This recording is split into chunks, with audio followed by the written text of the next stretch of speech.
Yesterday, it was a holiday special. On the 4th of July, the A's and White Sox exchanged fireworks as each team traded the long ball to keep their lead. There was plenty of drama in the 9th inning as Melky Cabrera tied it for the White Sox. But rookie Franklin Barreto ended the contest as he hit a one-out walk-off home run to even up the series. Today, Sonny Gray takes the hill. He's coming off a fine outing versus the Braves over the weekend and will look to continue his recent success. A's and White Sox coming up next.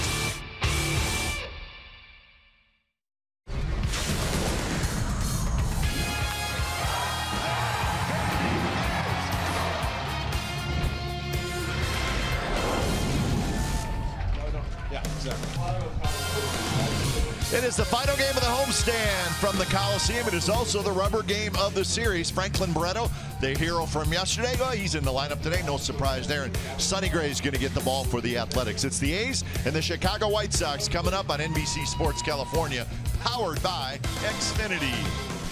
Good afternoon, everybody. Welcome to Oakland A's Baseball. Along with Ray Fosse, I'm Glenn Kuiper. Franklin Barreto, just 21 years old, but certainly a day to remember. Yesterday, Ray, of course, the walk-off home run, terrific, but I was just as impressed with the triple he hit earlier in the game because I'm going to show you the highlight. If you watch where the pitch was, down and away, and he hit it to right field. That's a great point, Kai, because a lot of times a young hitter gets too pull conscious. But watch what he does here. He stays on the ball. He did it all spring, last spring as well as this spring. Stayed on the ball with the opposite field. Probably helped him later in the ball game when in the 9th inning he had a chance to do this. A walk-off with a fastball in. If he's opening up too much, he probably hits the ball straight up. Instead, he hit it out. Hit a walk-off, his first ever. And this was a great sight to see the young man finish the day on a positive note. And he also finished today with pie in his face, and so did Juan Dorado from our media relations department. So Juan, he's officially part of the team. That was so special because he didn't think he was ever going to be pied, but he was. So Sonny Gray gets the ball today for the A's. He's coming off 2 very good starts, and maybe we're looking for that consistency from Sonny. Maybe we're starting to see it. I think what we're seeing, too, the secondary pitches, the curveball, the changeup. He's got all of his pitches working. Watch what he does here. Sinker away.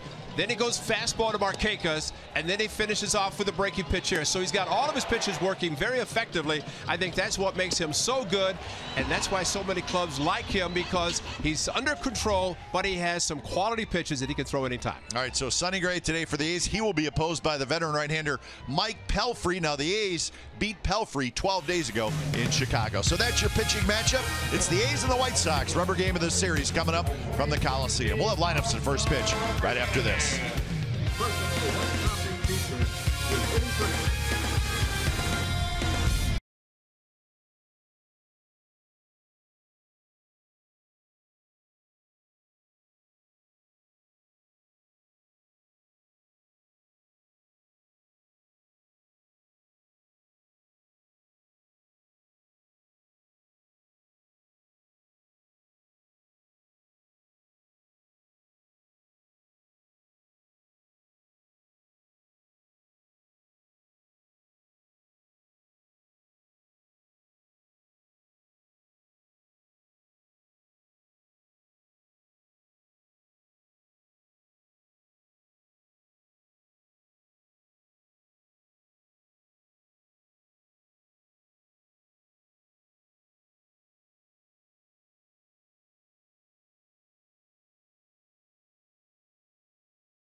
is brought to you by Southwest.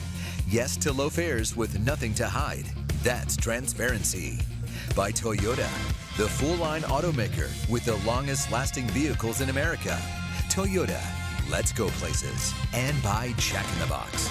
Come try the new sweet or spicy barbecue bacon cheeseburger and chicken sandwich. Limited time only.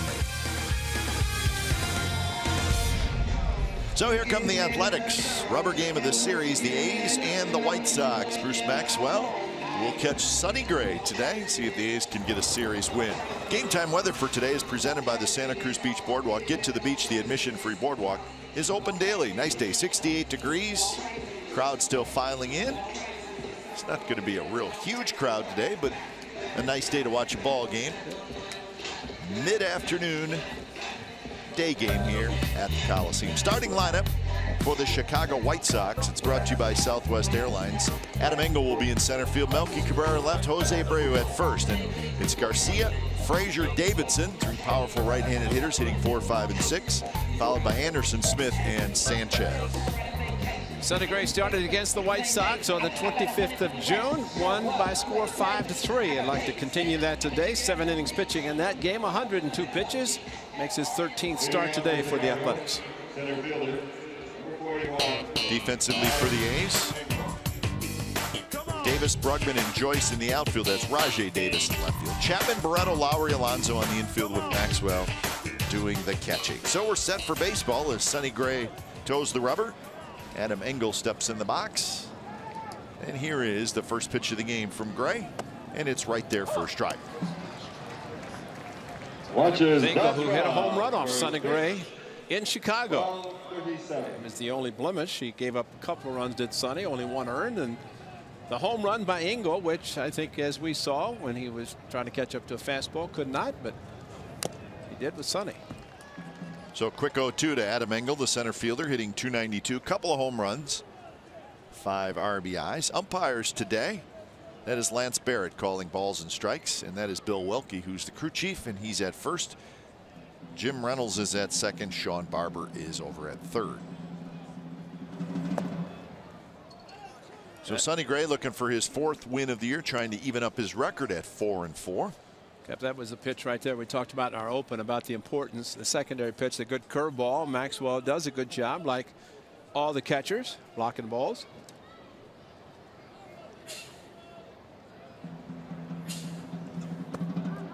Two and two the count. Cabrera to follow, and then Abreu for the White Sox here in the first inning.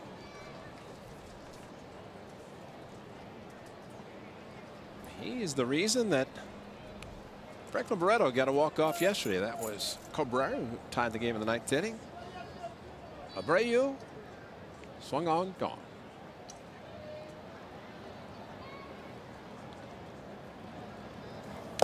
Two pitch, foul tip, held on by Maxwell, and the game starts with a strikeout. Sonny Gray gets Adam Engel. So 1 out here in the first. Got to hit 0-2, a couple of pitches out of the strike zone, and then this perfectly thrown fastball outside corner at 95. An unhittable pitch. Swing and a miss by Engel, who maybe foul tipped it just a bit. Pitch Cast is brought to you by Penn Fed Credit Union. So 1 away, and here is Melky Cabrera. First pitch to Cabrera is a strike on the outside corner.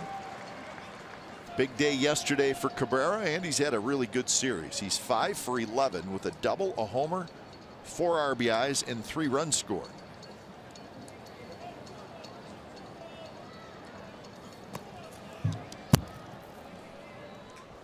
Oh, 0-2 curveball in the 9th inning with 2 outs, and just left it up, did Casilla, and that set down a lot of people as they were hoping for the final strike, the final out, and get the save.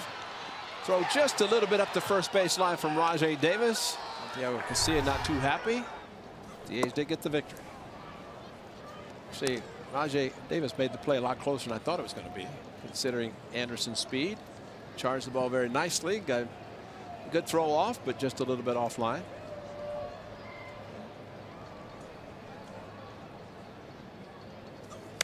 This one tapped foul at the plate.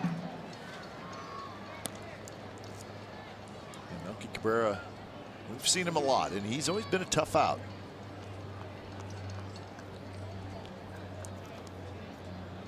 A couple of hits in 10 at-bats in his career against Sonny Gray.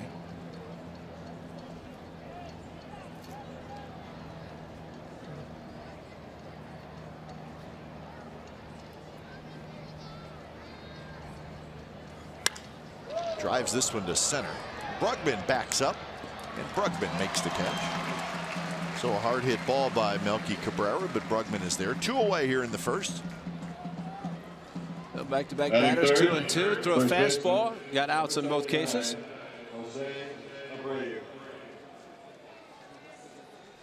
Good numbers for Abreu. 292, 16 home runs, and 58 RBIs.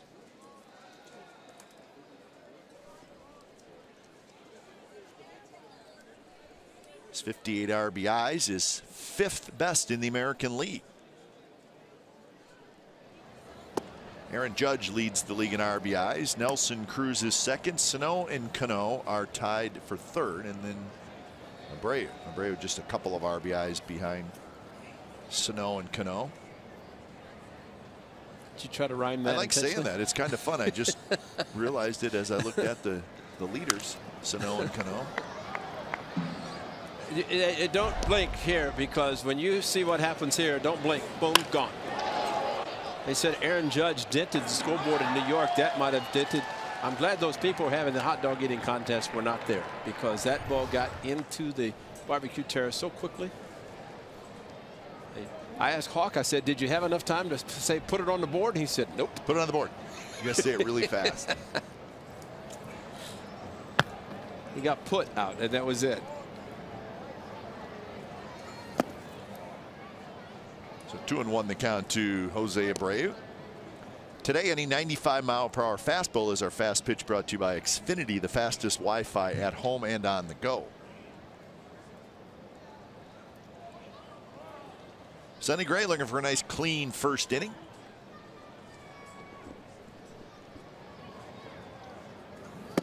Swing and a miss, 2-2. Brugman, the center fielder, shaded toward right center with Abreu. Doesn't mean that Abreu can't get around on a fastball. Maybe it's telling us how Sonny Gray is going to pitch Jose Abreu. Well, he's trying to keep away, and he's not going to flip a curveball in, the slow type curveball, as he hit yesterday. It's going to be a hard slider down, keep it down, away, maybe swing and miss it. And he did. Good call by Mr. Ray Fosse. Abreu gets a strikeout. Sonny Gray with a pair of Ks in the first inning.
Starting lineup is brought to you by Southwest Airlines.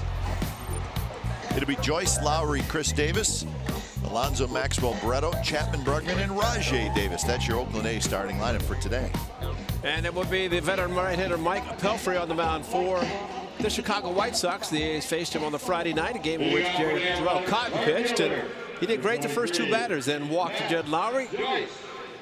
KD, Chris Davis, hit a 2-run home run, and that was kind of the beginning. Lost 3-0. Cabrera, Engel, and Garcia in the outfield for Chicago. Frazier, Anderson, Sanchez, and Abreu on the infield, and Kevin Smith is the catcher. So Matt Joyce steps in against the 33-year-old right-hander Mike Pelfrey. He likes his breaking pitch. He likes to throw it. Plus, he looks like he's lost about 60 pounds. He sure does. That's a good call by you. Uniform makes him look so much smaller. That leg's pulled up high. It looks in great shape. You know, some guys who have had weight would say, I'm not going to lose weight because I'll lose my fastball. That's what I say. Because I don't want to lose my fastball. All 67 miles per hour of it, Ray. Keep that weight on. Pelfrey, yeah, he's still a big guy. Yes, he is. 6'8". 2-1 the count, but he's never been a real hard thrower. He was a high draft pick of the Mets. Likes to throw the 2-seamer, which he has thrown a couple of pitches back to back. Got the first one. Did not like the fact that he didn't get the second one. So 2-2 to Matt Joyce. So Ray, you said he likes to use the breaking ball, and check out the opponent's average versus breaking ball. Well, maybe that's why he's using it a lot this year. Opponents just not doing much with it. Last year, he just got knocked around all around.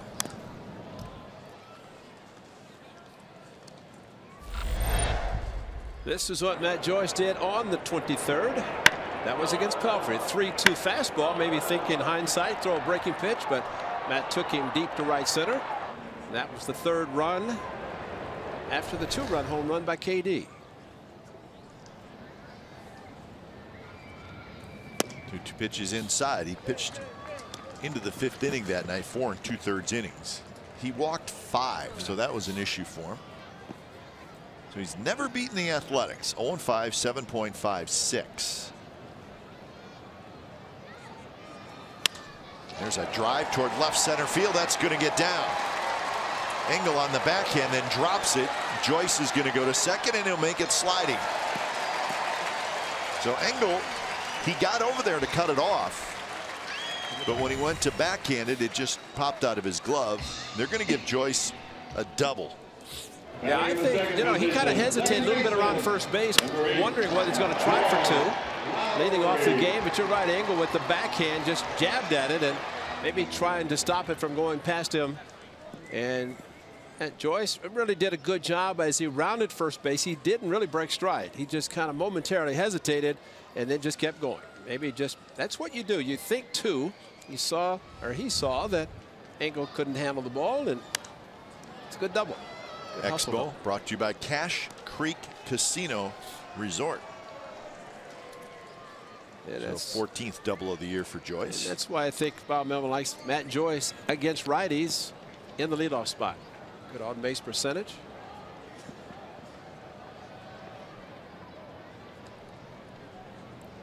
So 0-1 to Lowry, 278, 9 homers, 28 RBI. See if the A's can execute offensively here and get Joyce home. That would be a thing of beauty, because right now Pelfrey with the 2-seamer, which he throws well, trying to keep it away from Jed Lowry, although they're still playing him to pull. As we mentioned yesterday, cut Bob Melvin tinkering with the lineup a little bit, so he moved guys up, and got Alonso hitting cleanup with KD hitting 3rd. That's what he did yesterday. Yeah. Under the glove of Frazier, who was playing in. He dove for it, could not get it. Joyce to 3rd, stops there. You know what? I like that. I know you've heard me say it a lot. They want to try to pull the ball. There's a base hit the opposite field. You're still trying to accomplish the same thing, and that's get the runner from 2nd over to 3rd. Sinker's away. Why try to pull it when they're shading him to pull? Jed Lowry takes it perfectly to the opposite field. Under the dive, the stretch by Frazier. But so many people concentrate on just trying to hit the ball to the opposite field. In this case, to right field, but you know, Jed got to hit himself, and he moved Matt Joyce over to 3rd. So great piece of hitting. So a chance for Chris Davis. Davis, the DH today. He was the DH yesterday as well. One blocked by Smith. June 23rd, first inning after the walk to Jed Lowry. Chris Davis did not wait around. First pitch hitting straightaway center field for KD. His 19th home run, and he crushed it straightaway center field. Got the A's on the board before Terrell Cotton took the mound. Blister would force him out in the 6th inning, but the A's did not allow an earned run. Did not allow a run, period, in that game. 3-0 victorious over the White Sox.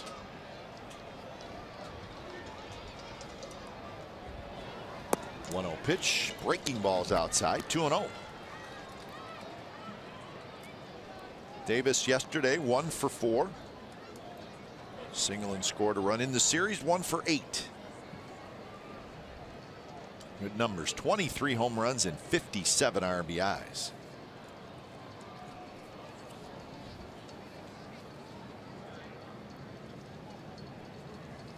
Missed outside again.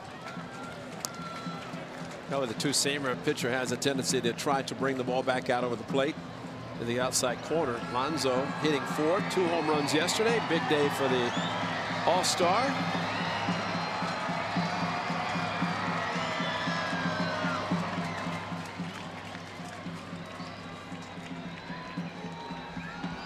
See if he's got a green light on 3-0. In for a strike. I think he did. I think he did too. Yeah. Home run, 5 for 8. But yeah, it looked like he started swinging, realized the ball was down a little bit, and he'd like to get one belt high to drive into the gap or over the fence. 3-1 to Davis. Big swing and loops it right in front of the dugout. So 3-2.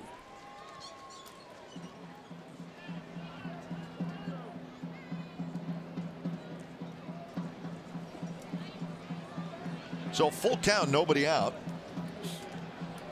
Joyce at third, Lowry at first. Long look by Pelfrey. Lowry not running, and the ball's popped up. And it'll be up over the White Sox dugout. There's a breaking ball, 3-2. He did not want to give in to it. Chris Davis hit the solo home run, the first pitch fastball, yet he's not seen many fastballs in this at bat except for the 3-0 that was that perfectly thrown fastball down and in.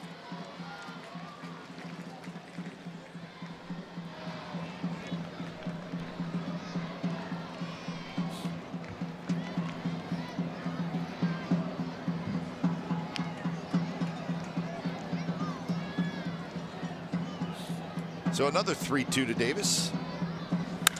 Hits it hard right at the second baseman Sanchez. So it's going to be a double play. Joyce comes in to score.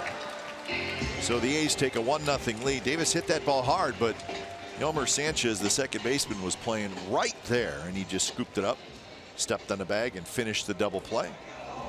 So 2 away, 1 out. That'll bring up Yonder Alonso. This was before tonight's game. Very cool. Yonder Alonso, the All-Star, gets his All-Star game jersey. Like that. That's very cool. So he gets to check it out. Made it up fast. I think majestic. See the MLB logo on the top of it, and that's nice. 19 home runs. You know, the one thing about an All-Star, you want to have some impressive numbers when they introduce you. He will. Alonso's got them.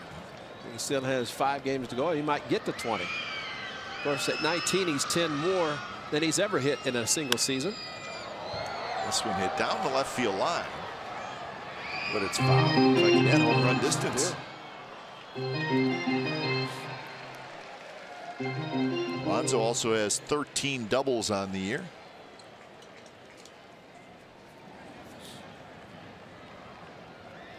Fifth in the league in on-base percentage, 6th in the league in slugging. Yesterday, the first one on 3-1 fastball. James Shields. It was high, it was deep, and it was gone. This wasn't the biggest here because that would give the A's the lead again.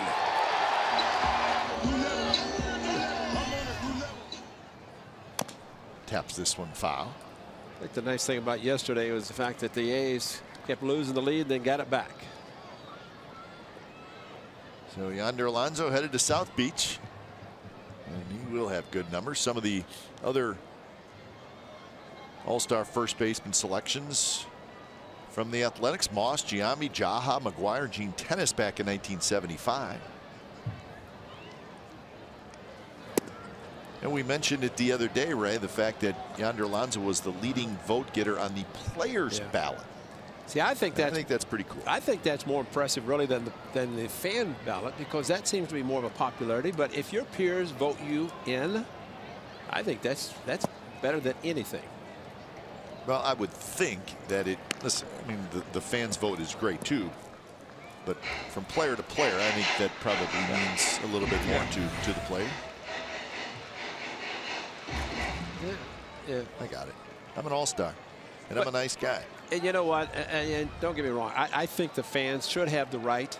But if your players that you play against, and they watch, I mean, players, you watch them in the clubhouse, they're watching every game that's possible. So they see, even the National League, they're watching Yonder Alonso in the American League. That at least gives the fans to be involved. And I think I like the way the all-star teams are selected now, where it is a combination of the fans and the players, and you got the final fan vote. You pick one of the final 5 guys from each league. And a big, slow breaking ball, and it's a swing and a miss by Alonso. A's get a run. Joyce scores on the Davis double, and the Davis double play. 1-0 Athletics.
He's the ace, and the A's would like to see him pitch like that and be able to pick up the win. And for the kids, they're learning. Fun times yesterday, and let's see them playing ahead. Barreto getting a chance to get the walk-off yesterday. Matt Chapman is back. Outstanding defense. His offense is going to come around. Brugman in center field doing a great job.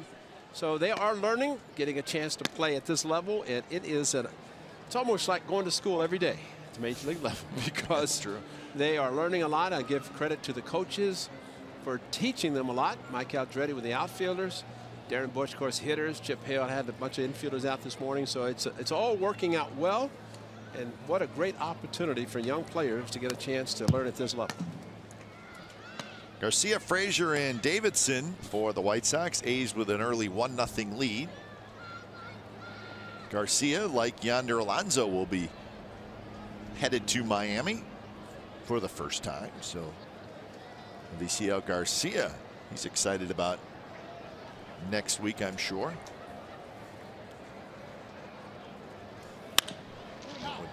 Hit hard toward Chapman. Chapman backs up. He can do that with an arm like that. He throws out Garcia. So 1 away, and for the first time today, let's check in with Angela. Well, guys, Franklin Barreto had quite the day yesterday, and after the game, he went to dinner with his dad, Jose, who has been at every single one of his big league games thus far. And then they went back to the hotel and just relaxed. And not after, though, fielding lots of phone calls from friends and family back at home in Venezuela. And speaking of phone calls, he did mention that Yonder Alonso would text him all the time when he was in the minors, giving him tips. Yonder did speak to him after he struck out at his first at-bat yesterday and told him he was a little late, and he adjusted, of course, hitting that RBI triple in the 4th and the walk-off home run. So it seems like Yonder has definitely taken him under his wing like a big brother would. Guys, back up to you. All right, thanks, Angela. Yeah, Yonder said, you know what? Get it going a little sooner. And he did. I mean, Conley, the pitcher that he hit the home run off, is a hard thrower. 96, yeah. And the fastball was kind of middle in a little bit. Yeah. So he was able to start things maybe just a little bit quicker. I like the fact that if it's 3-2, load up, look fastball. If you don't get it, which a lot of times you don't, but in case of a guy throwing 96, 97, you have to load up a little bit earlier. He did a high towering fly ball for a home run, a walk-off. Davidson swing and a miss, 0-1 the count. And if Barreto was at dinner with his father, Jose, he did not need Juan Dorado there.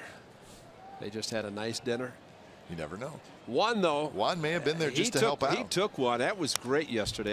That was a shocker, but it was fun to see. Not only Barreto, the walk-off king, but Juan also. So whoever was in charge of the pie had a double pie. Well, Rosie, Adam Rosales, was the guy who got Juan with the pie. But what was nice about it is Rosie, he was gentle. He didn't like. And we saw it for like 3 years where guys were just smashing it into their faces, which I never quite understood that one. But if you watch, Rosie was gentle with it. He just kind of laid it on Juan's face. Kind of like Nate Fryman. That's something Nate would do. Yes, Nate would ask, would you like a bite of the pie first? And then I'm going to stick it in your face. Nice. Rosie's such a nice guy. He just. Well, Nate Fryman and Rosie, Adam Rosales they're two peas in a pod.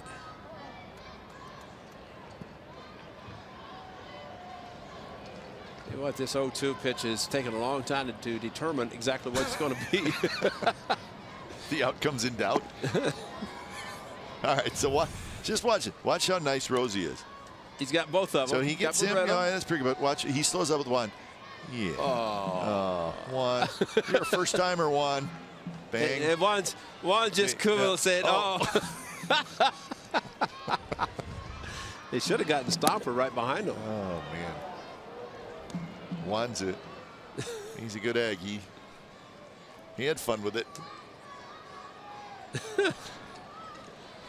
Juan may need like his own media relations guy, even though he is a media relations guy. That's right. 2-2 to Davidson. Tapped foul. Isn't it amazing how much fun you can have with a walk-off? Oh. I mean, great, your team won, and it's great, but there's. Yeah. You laugh, makes you feel good. Except new heroes are born. Except somewhere with the Red Sox, Dennis Eckers is saying, that's not why I said that. Because Conley yesterday had to walk off while the A's were celebrating. 3-2 now to Davidson.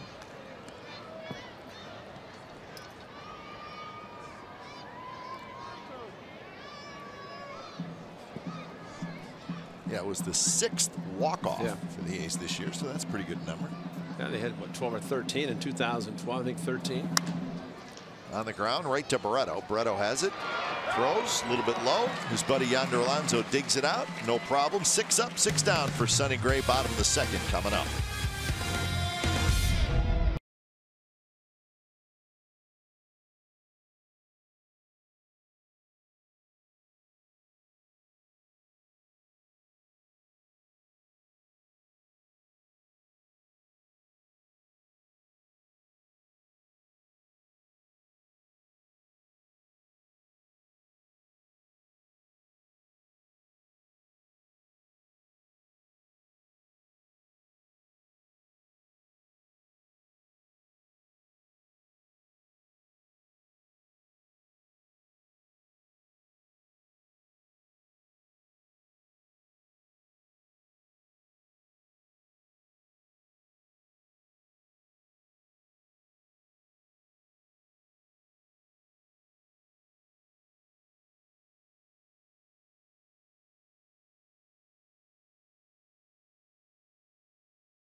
15,000 fans will receive a G-Eazy bobblehead that plays an audio message from the man himself, and it's all presented by Majestic.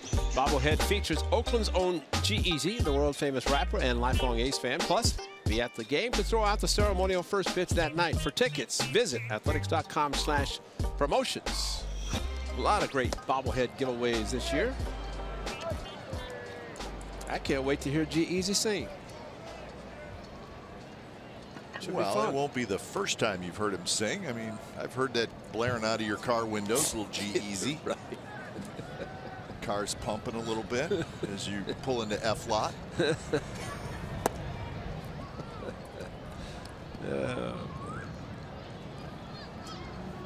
1-1 the count to Maxwell, followed by Barreto and Chapman. So the youngsters here in the bottom of the second inning. 1-0 the A's lead. A's come in with a 36-48 record, game number 85 on the season. Closing in on the All-Star break. A's are 23-21 at home. Ended that home losing streak yesterday. That was a good thing as well. You do not want to have long home losing streaks.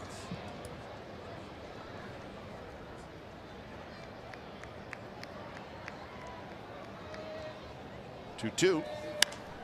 Hit high and foul. Barreto waits in the on-deck circle. So Franklin Barreto will probably get a nice ovation, as he should. We talked about in the open of our show, Ray, about how the two swings by Barreto yesterday, the triple to right field, and then of course the home run that won the game. And when you look a little closer at those two at bats, kind of tells you why people are excited about Franklin Barreto. Now, he's 21 years old. He's got a lot of learning to do yet. But when he comes up, I'm going to show you where those two pitches were and how he handled them. And that's difficult to do at the big league level. Now, they're going through so much, and that's why it was encouraging yesterday when he did what he did in those two appearances. Because it's something that you think about as a hitter that you want to do. But once you get to the plate, it's a little bit different. And that's where getting a chance to go through the experiences of failing. How do you deal with it? What did you learn? And there's the walk. So here comes Barreto. Now we want you to look at, on the triple, watch the pitch location and pitch type, and then watch the home run. Now here's the triple. That's the breaking ball down and away, stayed back. Batting in the sixth position. Went with the pitch and drove it off the right center field wall. And now here's the home run, and this is a fastball in. Pull the hands in perfectly. Yep, and you know the thing that he did so well with the fastball in, maybe it loaded up just a little bit earlier. Sure. And if there's ever a time to guess, it's 3-2 fastball. With the game on the line, you might as well do it. Shows bunt, and he takes a strike. So he's been tough on the White Sox. 4 games, he's got 6 hits, both his home runs, 4 RBIs, and of course a walk-off. Wow. Youngest athletic with a walk-off home run since Jimmy Fox did it in 1928 at the age of 20. Double X. That's pretty impressive. So he and Double X are side by side. Yeah. And I hope he learns who Jimmy Fox was. The great player that he was. Probably will. If he doesn't, Yonder will. We'll let him know. Matter of fact, we go to Philadelphia this year, so yes, we do. Maybe get a chance to see all the information about Double X. Overall, Barreto with 8 hits and 38 at bats.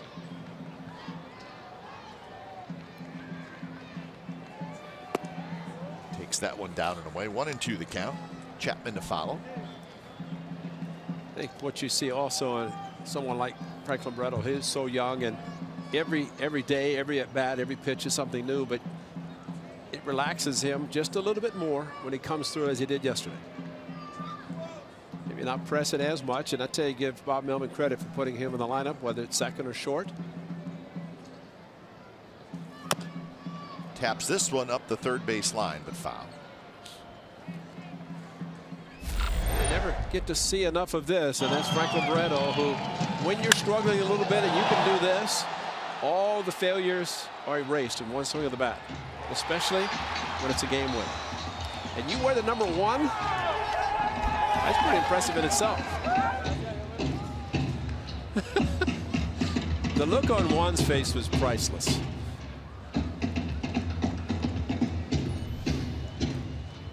It's nice that they're both young, that they can continue the interview too. Yep, they did. They did a good job.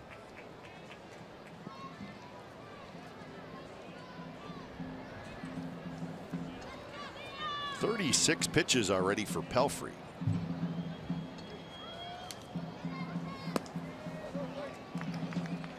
So 2-2 the count.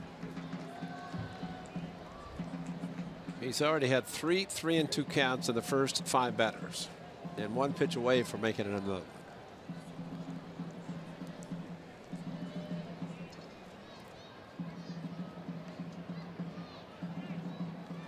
Now, wiggle would be a changeup unless the outside indicator is changing it.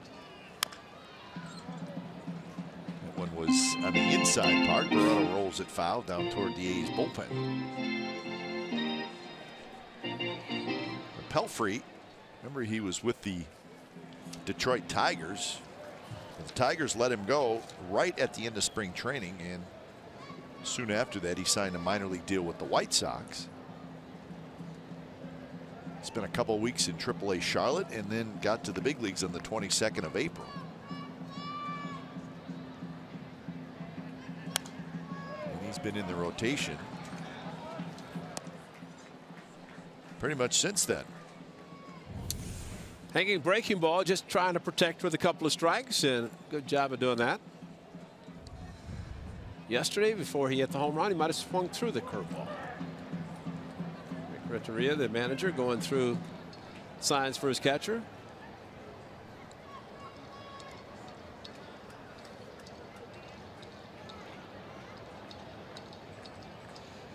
So another 2-2 and another foul ball.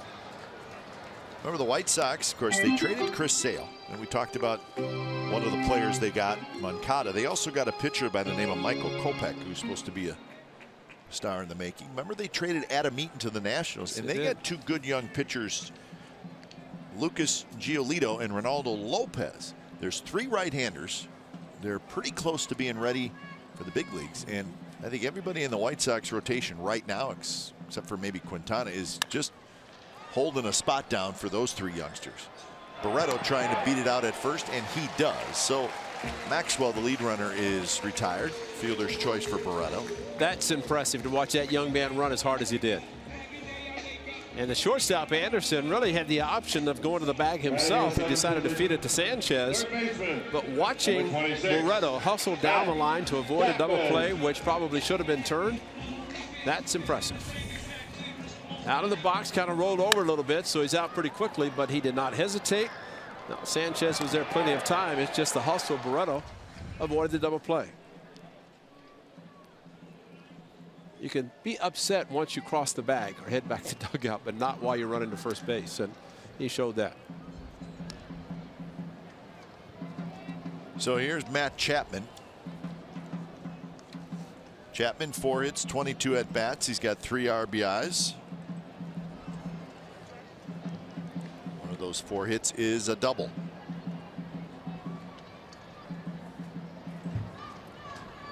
First pitch to Chapman. Swings and misses. 1 for 8 in this series. Too bad for Matt Chapman, as he was saying after the game. It's not like he started playing and was able to increase his ability to swing the bat, which he can. We've seen that, but he had to take about a week to 10 days off after the knee infection. So he's starting all over again. Barreto runs. Throw to second base is high, and Franklin Barreto has a stolen base, and that is his 2nd steal of the year. Now Smith, no chance. That's why he threw from his knee. Did not come up. Barreto with a huge jump. By the time Smith got the ball, he's at least half, if not farther than that, or closer to that second base. So Smith, an errant throw from his knees.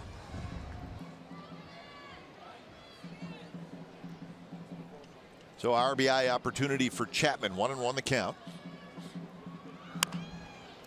That off-speed pitch rolled past Scarsoni down the left field line. So now Chapman behind in the count 1-2.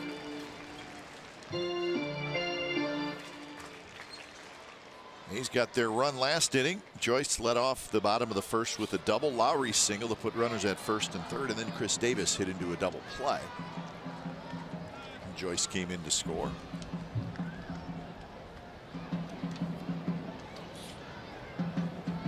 Belfry deals, and Chapman swings and misses. Flip down to first, and that's out number 2. So Chapman is retired on the strikeout. Well, the off-speed pitch, the change-up sinker, and saw the ball was in the dirt. Instead of heading back to dugout, at least made Smith throw the ball to first base, which is always important. See, they may change that in the future. If you swing and miss and the ball's in the dirt, just put up a finger and say it's an out. Really? Like put up 4 fingers? Intentional walk. I mean, look at the time it took for Chapman to run to first base. You know, and throw to first, and so we can find. Hey, no, we're rules makers up here. Although I did have a nice conversation with Ed Montague, our good friend Ed Montague, one of our favorite people in baseball. And I said, Eddie, what do you think? And he agreed with me. He said, the time of game situation starts in the 5th inning. He said it's the pitching changes. That's right. He thinks that's the issue. And he made a good point. He said, you know, if you think about all the pitching changes that are made and what has to happen for every pitching change, from the time the manager takes a step out of the dugout till the time that relief pitcher that's brought in throws his first pitch, it's probably 3 minutes. Exactly. Right? At least. Yeah. So you think about that. And that's every time there's a pitching change. And in the case of the Cubs, didn't they have combined 13? Sure. The Cubs, and I mean 13. You're looking at 39 minutes of pitching changes. Yeah. And length of game 3 hours and 20. Well, Eddie said when he started umpiring in the mid-70s at the big league level, the average time of game was 2 hours and 25 minutes.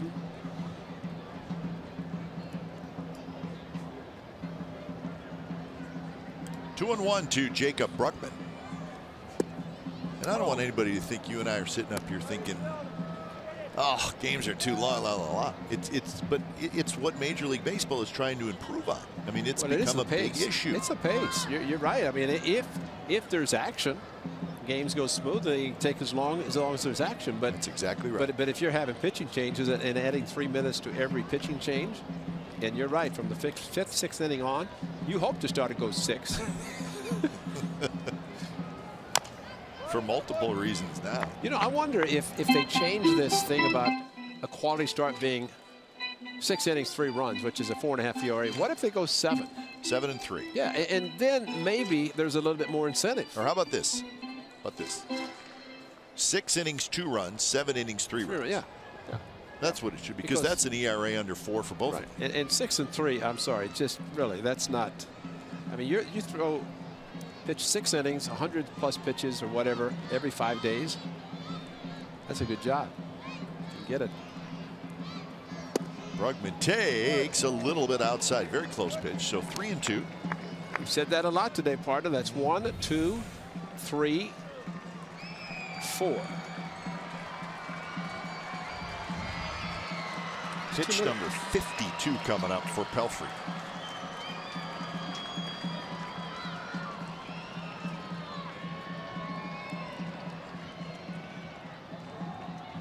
See what he throws Brugman. Stays off speed. He fouls it straight back. He did not. 92 miles an hour.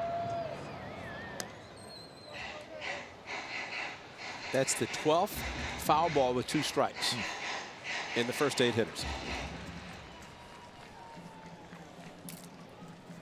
So pitch number 8 coming up to Brugman. He's putting on a good battle here, trying to pick up an RBI.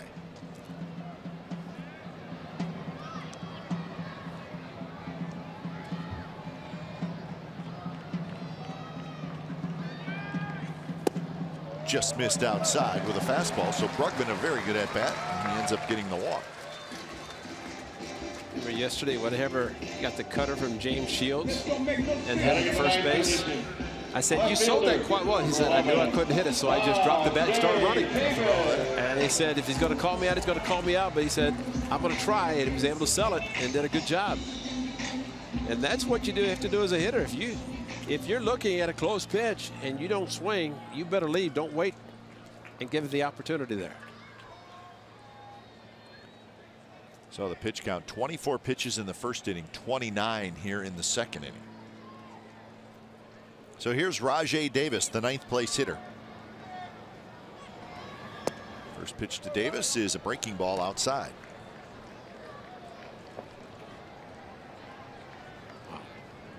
Rajay Davis is 0 for 5 in this series. He's on an 0 for 11 stretch. So he's been struggling. Average down to 206.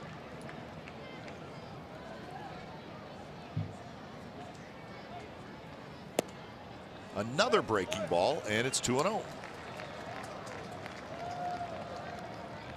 He keeps looking into Lance Barrett with the breaking pitch and the curveball. Smith is trying to keep it in the strike zone, but unfortunately for Pelfrey, they're breaking so much and really starting on the corner and breaking off the plate.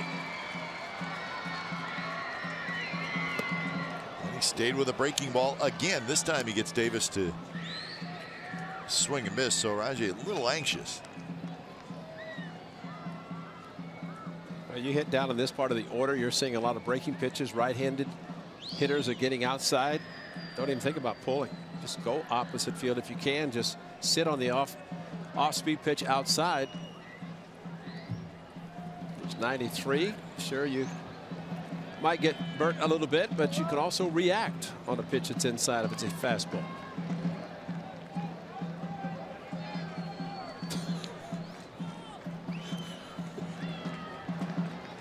Rajay waits on the 2-1 pitch from Pelfrey. And it's 3-1.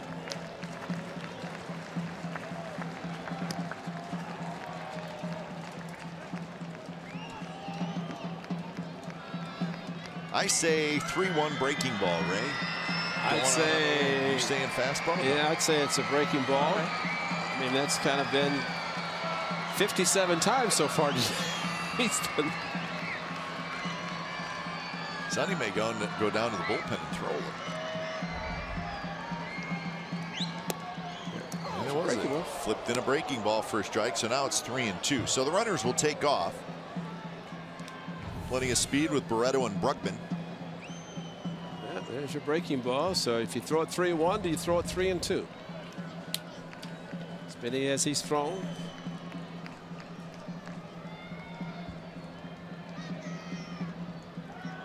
If it's the first pitch, it's a changeup. Runners go, and the pitch is on the outside corner. Strike 3 call. So Pelfrey gets the call that time, and the A's strand a pair. 1-0 Athletics as we head to the 3rd.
Market regular season game live. Plus, get a free subscription to AtBat Premium, the #1 app for live baseball. Blackout and other restrictions do apply. Visit MLB.tv for details.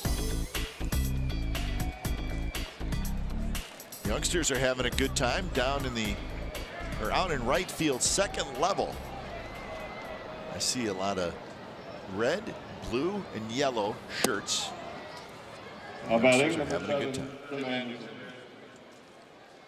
So let's go to camp and go to a ball game. How's that?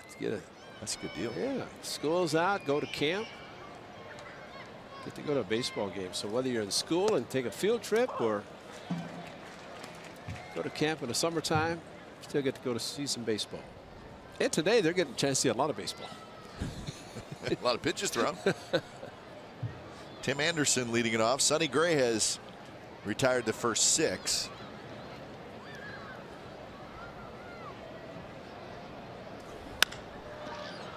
Barreto looks like he caught it in the air, and he did. Third base umpire Sean Barber had the best look, and he puts the right arm up.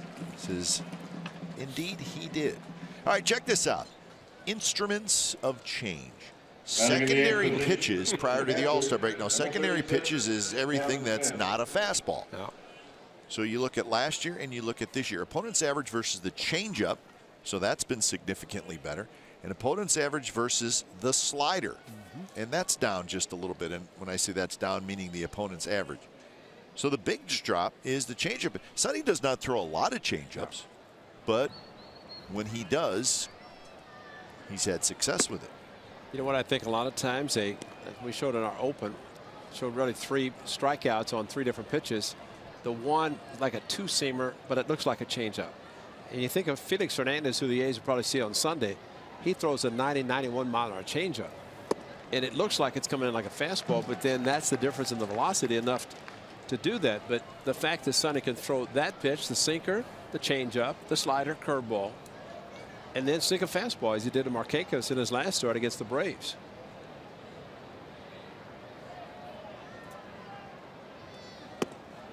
A little bit high to Kevin Smith, the catcher.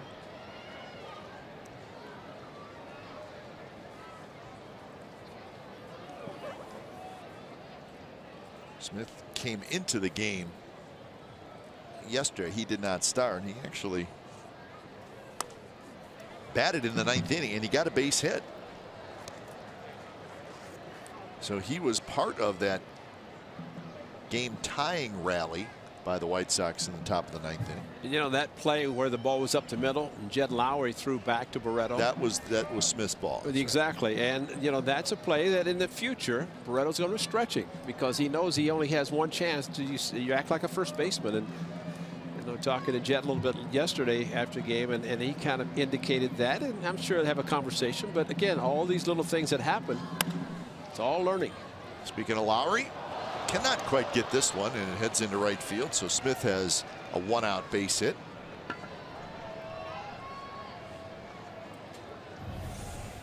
So that's the first hit of the game. Batting in the 9th position. Playing a little bit more to pull the ball inside out swing and into the slide, trying to catch it, pop up at the same time, but went over his glove.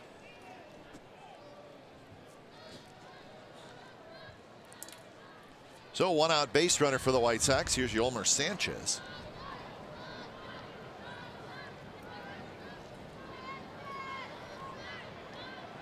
Sanchez at .271 with 4 home runs, 23 RBIs. He's 1 for 7 in the series.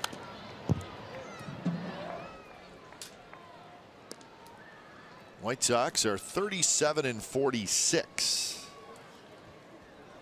Cap, I see Sanchez. I think a little bit of Carlos Baerga, longtime member of the Cleveland Indians. I mean, just kind of the way he plays second base a little bit, but Carlos was pretty good with the Tribe for many years in the 90s. One of those great teams in the Cleveland Indians Hall of Fame. Yeah, I would say if Yolmer Sanchez comes anywhere close to Carlos Baerga, he'd be a happy young man. Exactly. Bruce Maxwell gets credit for a block, but it's that hard sinker. We've talked before about Sonny Gray and how difficult at times it is to catch him. And the fastball, a little bit of a backhand here. He got it caught And he's lucky that the ball hit his glove. And I say that because you want to try to block the ball with your body in front, and Maxwell does a good job. And it's usually the fastball that gets on the catcher too quickly, and they expect a fastball to be thrown any place but the dirt. And that's why kind of anticipate a curve slider change up in the dirt, but not a fastball. And you'll see a lot of catchers will jab at the pitch versus block it the way they should. 2-2 now to Sanchez with Adam Engel in the on-deck circle.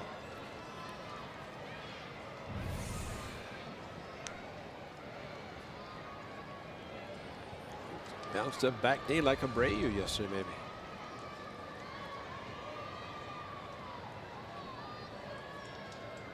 Outfield shallow. Brugman shaded a little bit toward left center field.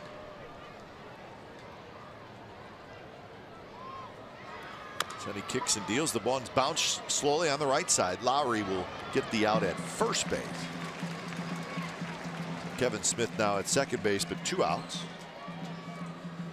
One thing about Sonny Gray, he will always be on the move, and that ball, once it got off his head, he thought maybe it's going to be yonder fielding, so he's going to get to first base, but he is very quick off the mound and a very good pitcher slash infielder because he handles his position well. This ball to the right side, watch how quickly it goes over.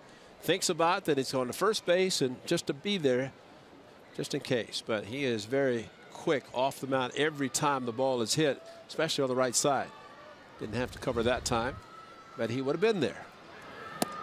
Strike to Engel, who struck out swinging in the first inning. Engel is 3 for 8 in this series. A couple of those hits came yesterday, a couple of singles, and he scored a run. He scored on Melky Cabrera's home run yesterday.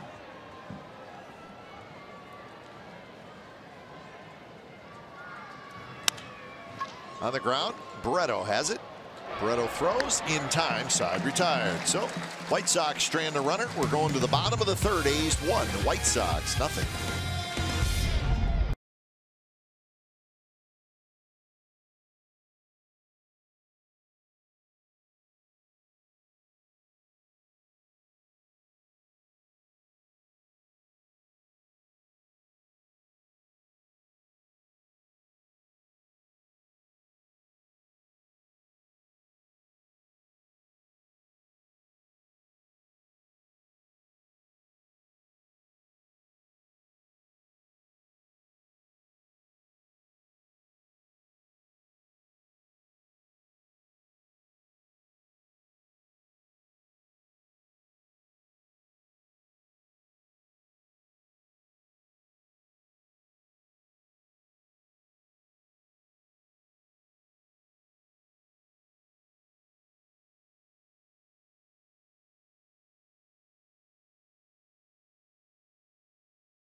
Break brought to you by T-Mobile. See what's going on. Felix Hernandez struggling since coming off the disabled list. And keep this in mind, the A's will see Felix Hernandez on Sunday in Seattle.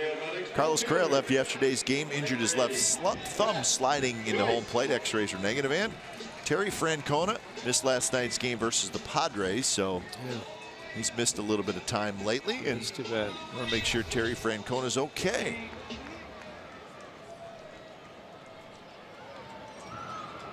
So keep an eye on Terry Francona. Managing is not an easy job. No, too much stress. Yeah, and unfortunately, Tito's had some health concerns. Let's hope he's okay, because he's a good man. Top of the order for the Athletics: Joyce, Lowry, and Davis. It's 0-2, Kay. It's a big moment.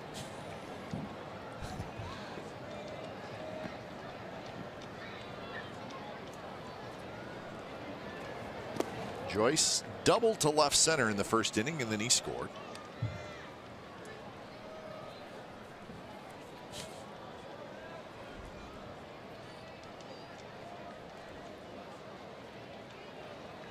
Now Pelfrey about to throw his 63rd pitch. He threw 24 pitches in the first inning. There's the ratio, a lot of balls. 35 in the second inning.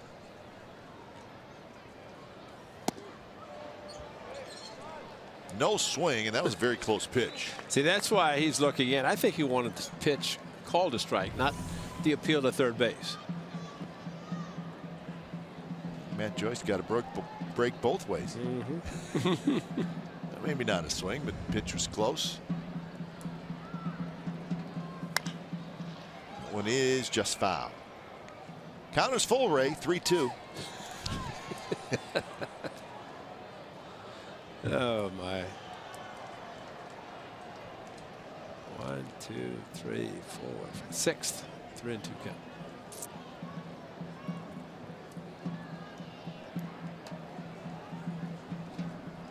So Joyce goes for a little walk.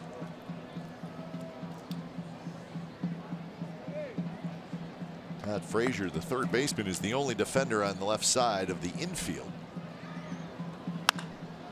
And that one off the end of the bat, soft line drive fouled on the first baseline.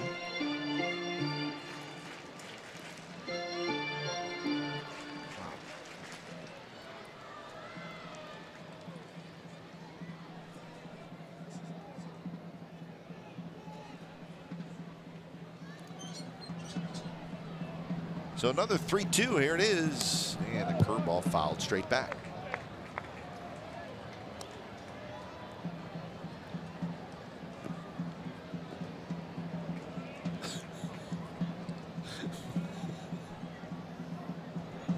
"15 foul ball strikes with 2 strikes. Foul ball. 15. That's called not having a pitch to put them away. And a slow curve just enough to say, okay, I want to foul it off so I don't have to worry about that one. And it's a sinker. It took him 9 pitches, but he got a strikeout. And that's his 4th strikeout. So one away here in the bottom of the 3rd. Jan Lowry. So close pitch as far as location goes. So here's Lowry, who had a base hit in the first. Singled past Todd Frazier into left field. Hits the backstop and then shoots to the left, right into the first row behind the Athletics dugout.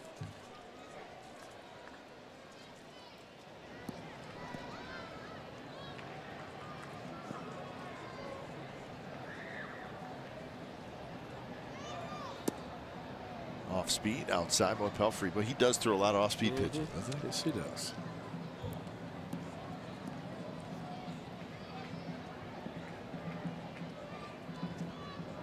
So with that hit, Lowry has his average up to 281. Another off speed, 80 miles an hour. It's outside, 2-1. Where are you going with that? I don't know. Well, the bullpen's got to be thinking we're going to be in this game probably sooner than later. That one's hit into right field, and that's a base hit. So Lowry's 2 for 2. They'll have a 1-out base runner.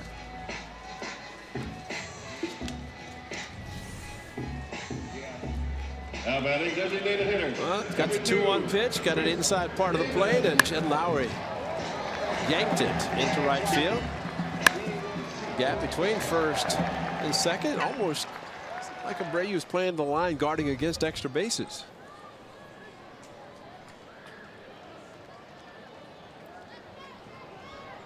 So here's Chris Davis, who hit into that 4-3 double play in the first inning. It did get a run home.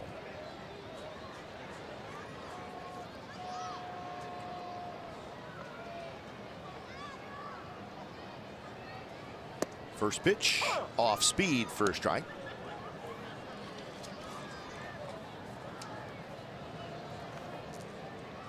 He's now with 3 hits off Pelfrey. He's walked a couple to go along with his 4 strikeouts.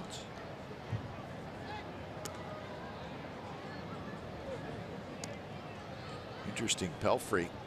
He's allowed 14 steals on 15 attempts this year. So opponents are seeing something there.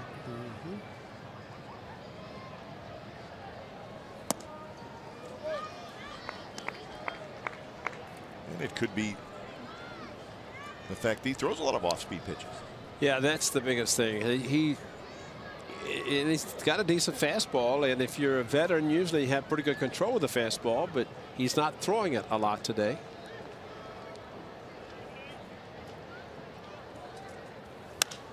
Davis had a big swing. He skies one toward right field. Garcia moves a little bit toward the line, and he has it. So 2 away here in the bottom of the 3rd, and that'll bring up Yonder Alonso. Look at this game. You think of all the pitches that Pelfrey has thrown Now batting first and the baseman. activity for the Athletics, but yet they're just leading 1-0 on a double play ground ball.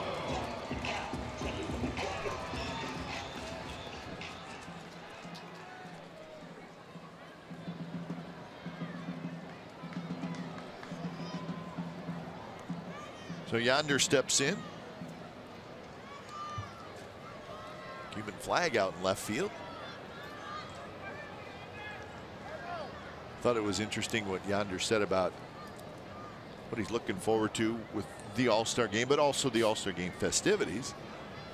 And he said that his father's going to be there. He said, I want my father to feel like a player. I want him to experience the same stuff I'm experiencing. And he probably will. Yeah, well, his father was a player who gave up his career. And that's probably why he feels that way. And because Yonder in that Players Tribune, that great article that he and his wife wrote, says a lot about what his father did to sacrifice to let Yonder play. So that's probably exactly why this is opportunity to go back home. Miami is where they came from, Cuba, settled there, worked hard.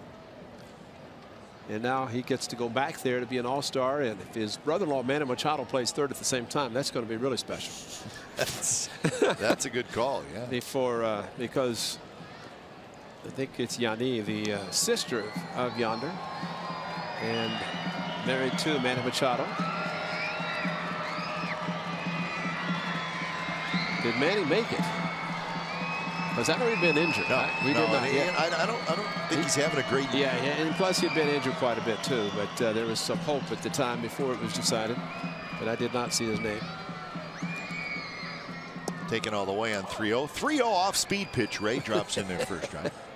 Little, because he had a pretty good idea that Yonder was going to be swinging, maybe trying to get to number 20 before next Tuesday. But just in general, Yonder Alonso very good about knowing where the strike zone is. Uses the whole field. 3-1 breaking ball, and Yonder swung over top. So now 3-2, 2 outs. That will get Lowry moving. Curveball a little bit anxious. Big swing by Yonder. He was going for the downs and didn't get the pitch to be able to do it.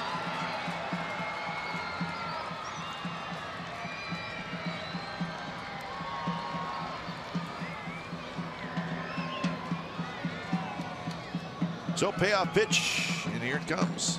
Runner goes, and it's a breaking ball down and in. So Pelfrey walks Alonso, 2 on and 2 out. Now batting the catcher, number 13, Bruce 7, 3 and 2 counts. Pitches by Eddie, too many. 24, 35, 22. 81, 2 outs in the third. Do you think Don Cooper would let us put a mic on him right now? Maybe Pelfrey will say to Don Cooper, you know, I'm just starting to feel loose. Forget about the pitch count today. That was James Shields. So here's Maxwell. First pitch to Maxwell is just a touch high with a fastball, 91 miles an hour.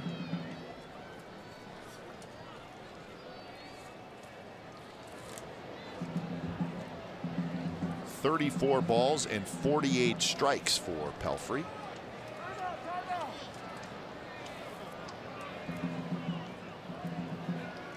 Well, over the weekend, Mike Fiers, starter for the Astros, threw over 100 pitches in 4 innings and didn't allow a run.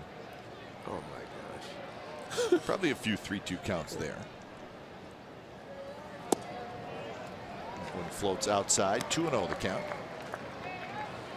Well, one thing about today, you can give the A's hitters a lot of credit because they have not been offering at a lot of pitches out of the strike zone. To throw as many pitches as Pelfrey has, and as many 3-2 counts as he's had in this game already. That's a credit to the A's.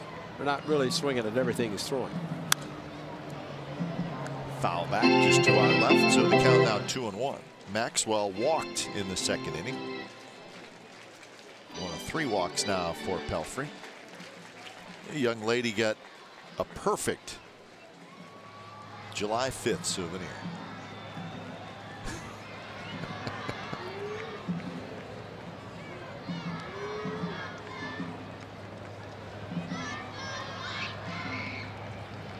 Lowry and Alonso, the runners. That one is drilled toward left center field, and nobody's going to get it. Lowry's going to score. Here comes yonder Alonso, and Alonso will score. 3-0 the A's lead. So Maxwell comes through with a big 2-out double.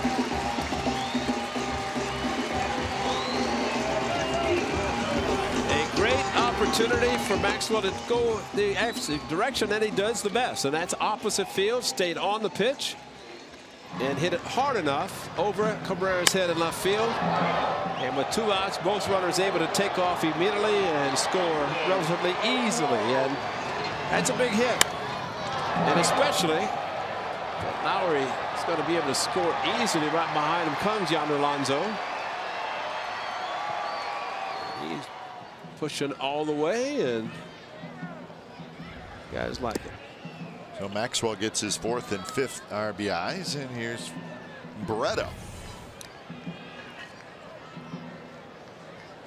And Bruce has yet to hit a home run. That gives him 5 runs batted in, and a lot of opposite field hitting, and it's working out great for him. Barreto had a fielder's choice his first at bat, and then he stole the base.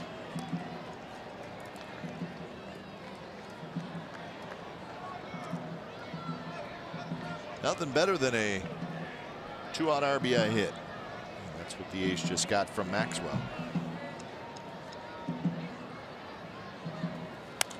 Barreto pops it up. Breu coming over, and he's not going to be able to get it. It bounces on top of the White Sox dugout.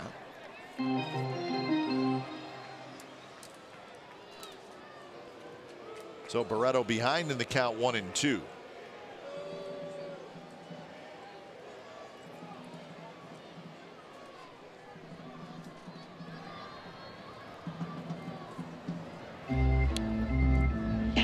Pelfrey ran hard over towards the dugout, thinking maybe that would be a play that he could make.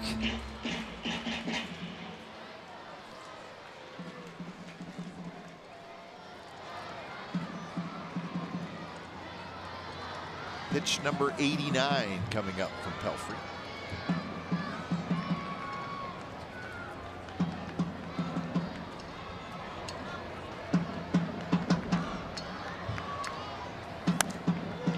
Foul again, right side. I wonder what Eddie Montague is saying about this game. Yeah, we should get Eddie in here. If he's still here.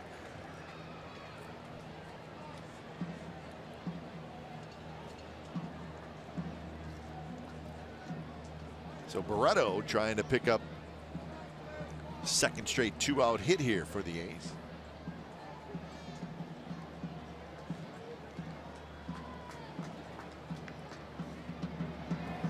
Swing and a miss. He struck him out.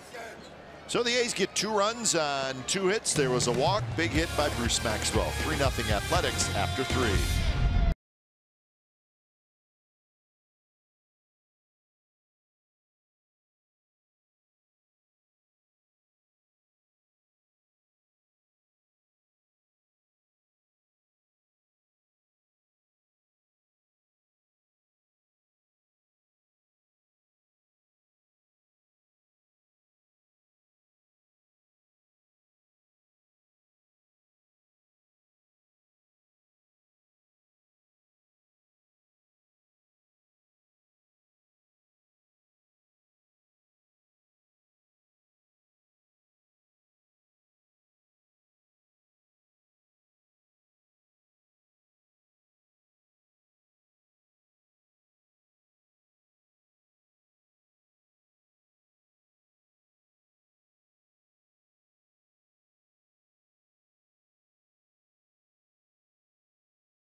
So he's allowed just 1 hit through the first 3 innings. He will face the heart of this White Sox order with Garcia, Abreu, and Garcia coming up. Cabrera, I'm sorry. Josh Phegley placed on paternity list today, and Ryan Lavarnway has been brought up from AAA Nashville, so Phegley will be away from the team for a little bit. Lavarnway, some major league experience, good catcher. Saw him play quite a bit during spring training.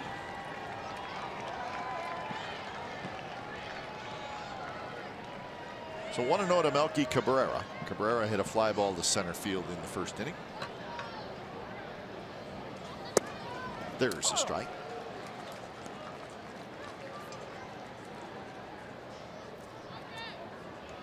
Cabrera, a possible trade candidate. He will be a free agent at the end of this year, finishing up a 3-year contract he signed with the White Sox.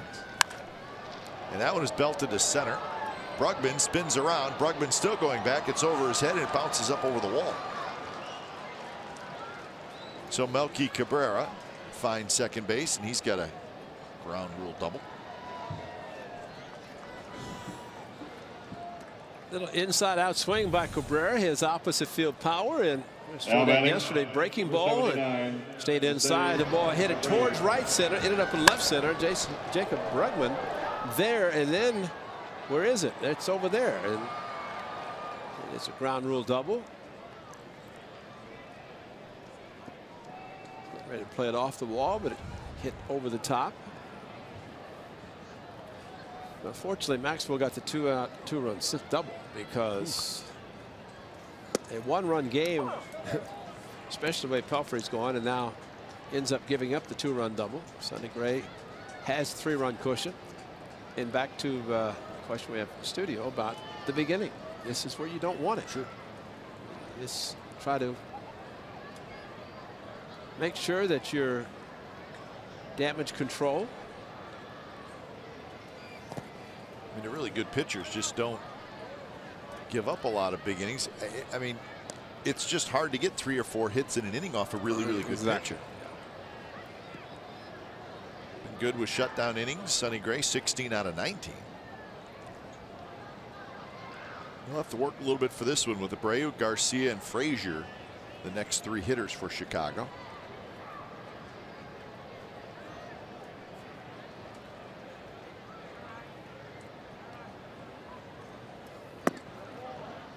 2-1. Again, the A's playing Abreu to hit the ball toward right center.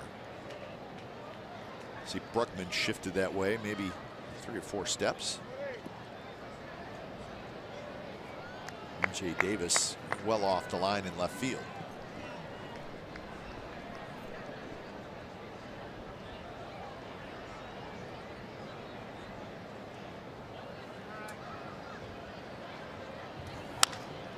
Roll 5. I saw Melky Cabrera when he was at second base, and one of the things you're supposed to do as a base runner, he turned around and looked at the outfield. Yeah.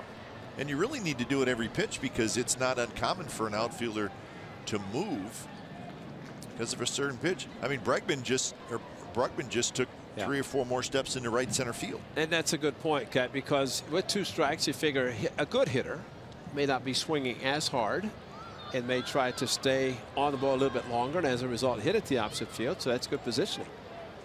A lot of that comes from Mike Aldretti, the A's first base coach, outfield coach. Hit foul. If you're the base runner, you just want to know, know a guy's exactly. playing a little shallow. If a guy's well into right center, then you may know that, hey, ball to left center. And you do it at first base, you do it like you do it at third base. Right. Always know where the outfielders are playing. You know, the runner at second base, how deep are the outfielders playing? Tell the ball off the bat if it's hit hard or not hit hard, and might be able to get a better jump. Nobody out. You don't want to be too overly aggressive. But you also know that if the ball is not hit that hard and the outfield's playing deeper, and Abreu, probably they're playing as deep as they're going to. And that one's hit to right field. Down the line, Joyce into the corner, and it's just foul.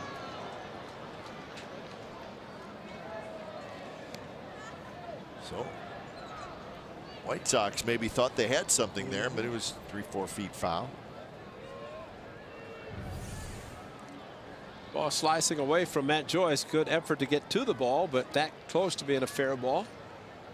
Another ground rule double, but instead a foul ball. Not a lot of foul territory, and that's why you either go into a slide, which is the gravel warning track, or you just keep running and bang into the padded wall.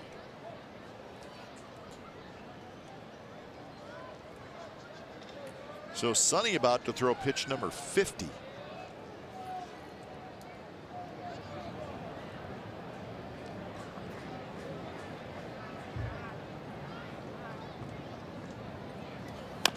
Pitch off the foot of Abreu. Spins to the left of home plate. So the count remains 2-2. Abreu struck out in the first inning. 2 for 11 in the series.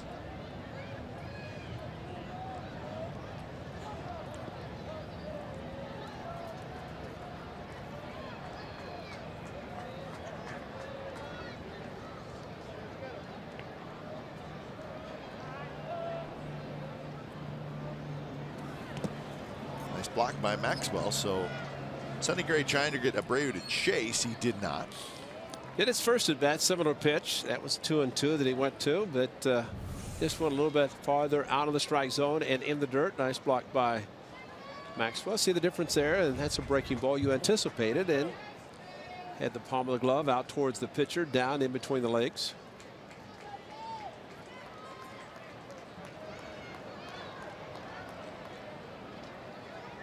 So 3-2 to the big, powerful Jose Abreu. Toward Bruckman in center. Bruckman's got it. Cabrera thought about tagging. Hey. The throw is a little high. Pulls Chapman off the bat. That forced Sonny Gray to hustle over and back up. Sonny got him. Yep, Sonny got him. Like that. I mean, you want to back up, but normally that ball has got to be thrown low to the cutoff man. Airmail. Ooh. That's a great camera work there. It's like a golf ball off the tee, following the ball.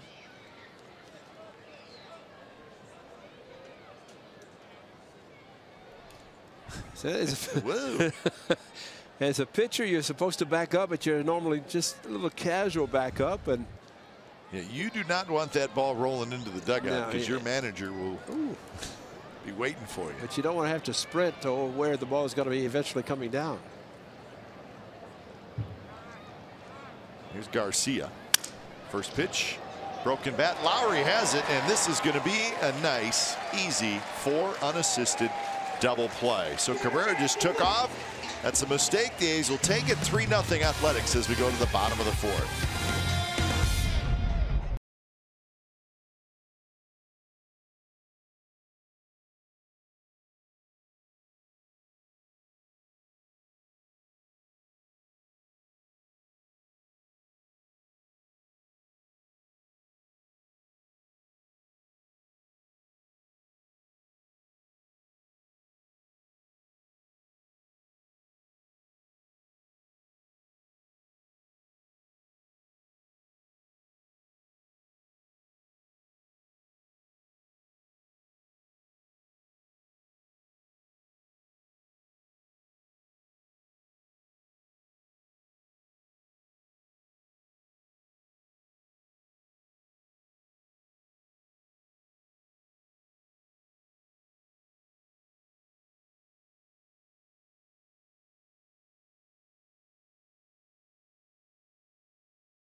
Very comfortable Wednesday afternoon here at the Coliseum.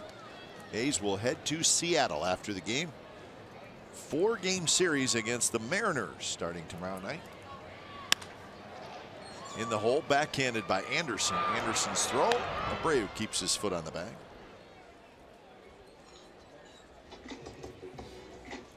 So 1 away here in the bottom of the 4th inning, and let's check in with Angela.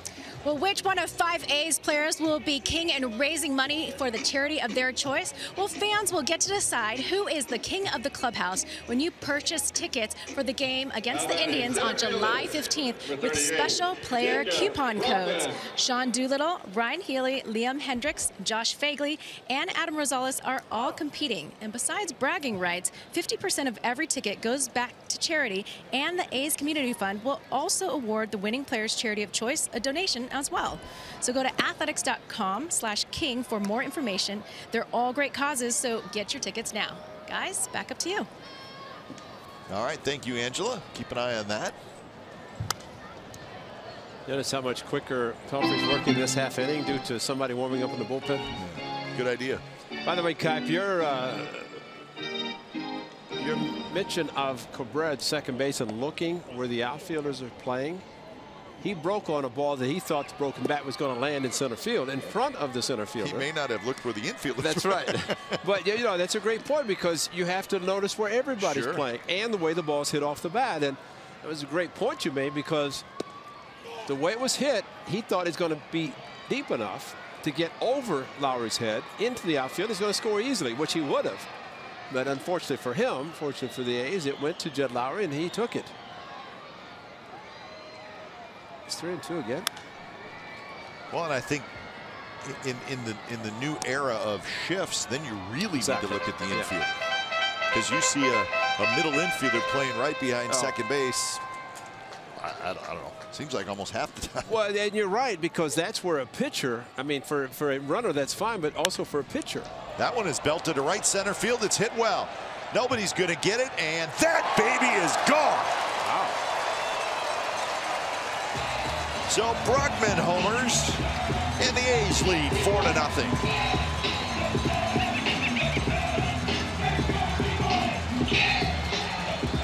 That might have been just the dagger that Rick Renteria saw put into his starting pitcher, but Brugman, another 3-2 count, another fastball, and this time he took it deep to right center field, almost the identical spot that Matt Joyce hit his against Pelfrey. And the back wall just to the left of the 388, and just enough over the Xfinity sign to be a home run. Good hitting. So when it's time for change, take Speedy Oil Change and Auto Service, your trusted oil change, tune-up, and brake experts.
Max Muscle Sports Nutrition Petaluma.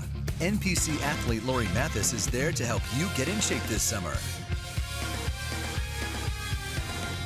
So 4-0, the A's lead after the Jacob Brugman home run, his second home run of the year. So Mike Pelfrey, not a good outing. 3 1/3, 5 hits, 4 runs. And the final pitch count was what, Ray? 99? 99. 99. Too many. So the new pitcher is Gregory Infante. So Infante, right-hander. We saw him in Chicago. Pitched against the A's one time. But soon after that, he was sent back down to the minor leagues, and he was just brought up on Monday. He took the roster spot of David Robertson, who is the closer for the White Sox. Robertson went on paternity leave. Infante back in the big leagues. Right now, Rick Renteria just saying, give me a couple clean, quiet, painless innings. Not necessarily that order. No. Just give it.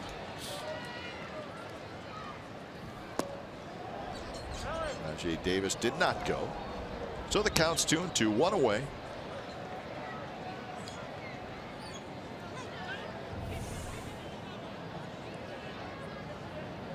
Could have gone, but we'll take it.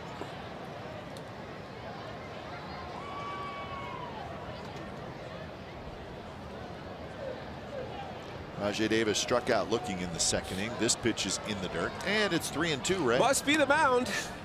And why was Mike Pelfrey out of the game in the 4th inning? 8 3-2 counts. And I had 17 foul balls after he got 2 strikes on a hitter. 17. So the old put away, couldn't do it. And that one is lined to right field and a base hit for Rajai Davis.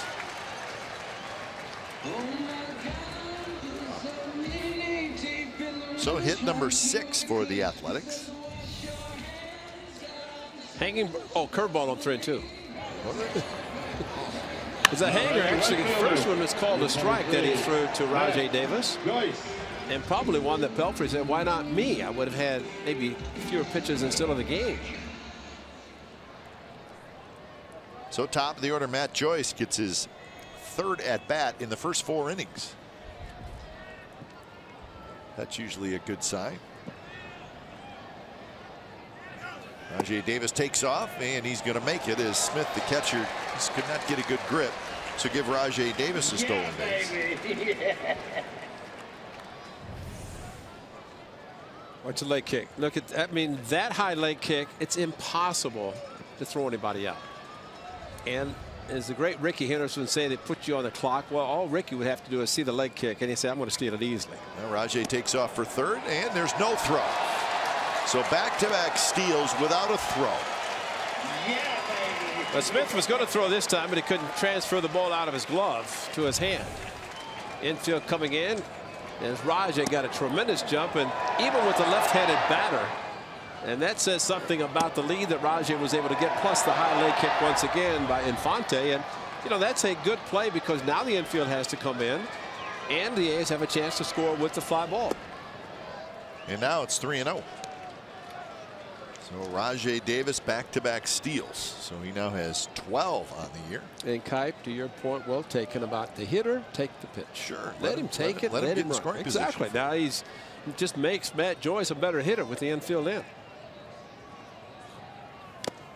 And the 3-0, he swings and fouls it right at the plate. So 3-1. Lowry in the on-deck circle. Lowry already has a couple of hits today. Melvin with his new bench coach are returning after a couple years managing. Of course, Chip Hill. And again, we wish Mark Kotze and his daughter and the family of Mark the best as trying to get his daughter back. That's a good fastball there. So now 3-2 to Joyce. Double and a strikeout for Matt Joyce so far. And swinging the bat much better as of late.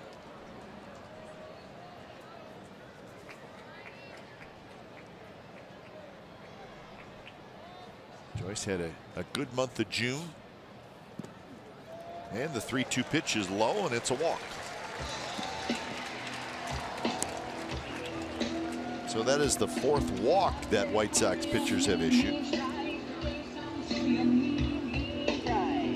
Now batting second baseman. Don Cooper, the pitching coach for the White Sox, and we've had a lot of fun with Coop. He's been around a long time. He may want to just go get a sandwich in the clubhouse. He's talking to himself. He's a good man.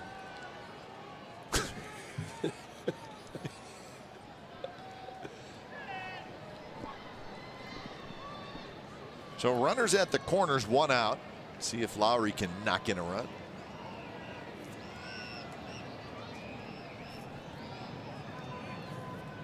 Pickoff at third, and Rajai Davis just got back. You do not see that play very often. That's the first time I've seen it, and I was waiting for him to fake the third and throw to first, which is a balk now. But that's a good move. But the third baseman has to be playing at least close to the bag, as Frazier was. Moves over, pre-planned play, so he knew to get over.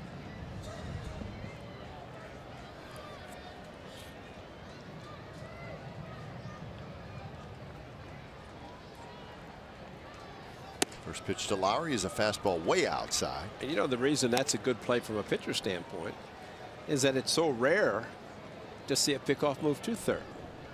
Steve Busby at USC was asked to learn how to pick off a run at third base, and that's why he was able to develop the fake to third, throw to first, which again is no longer allowed. No different than a lefty throwing to first. And Frazier's over there acting like he may do it again. Exactly.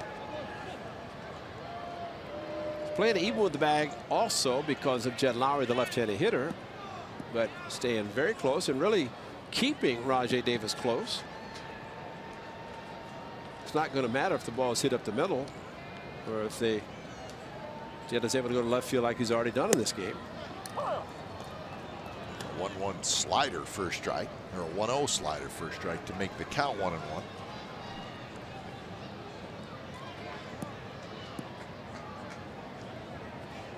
Chris Davis to follow. A run already in here in the fourth on Brugman's home run.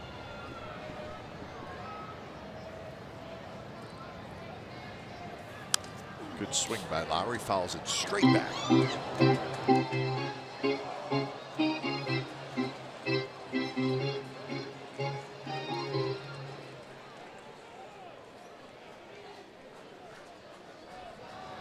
So Infante on in relief of Mike Pelfrey. Pelfrey just did not have it today. He's with a run in the first, 2 in the third, 1 here in the fourth, and that pitch is outside. 2-2 the count.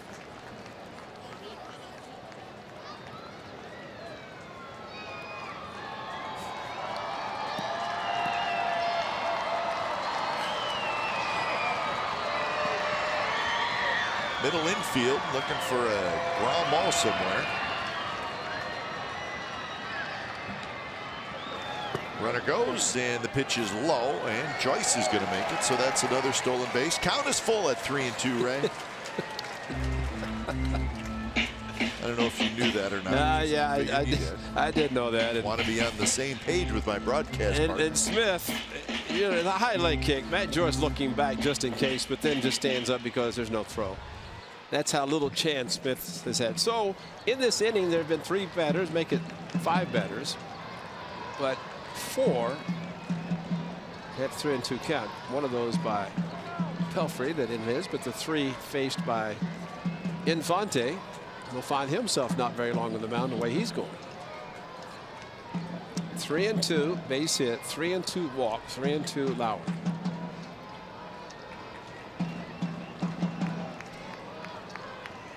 Field in 3-2. Here's the pitch, and it's grounded up the middle, base hit center field. Davis scores.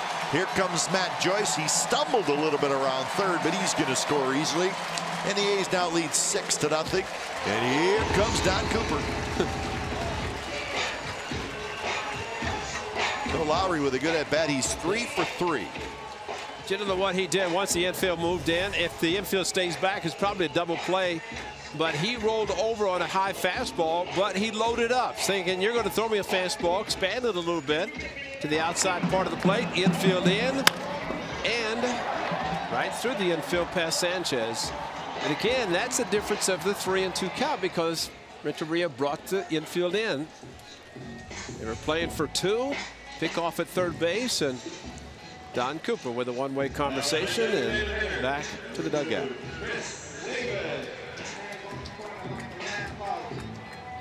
So 3 runs in for the A's to extend their lead to 6-0. There's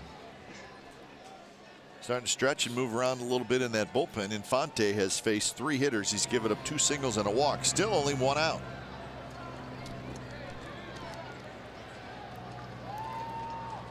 First pitch to Chris Davis. Popped up foul.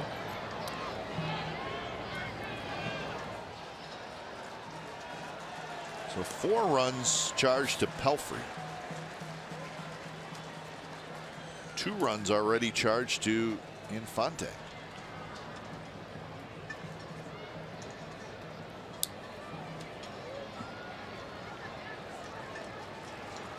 Chris Davis has hit into a double play, and he has hit a fly ball to right field. So 0 for 2.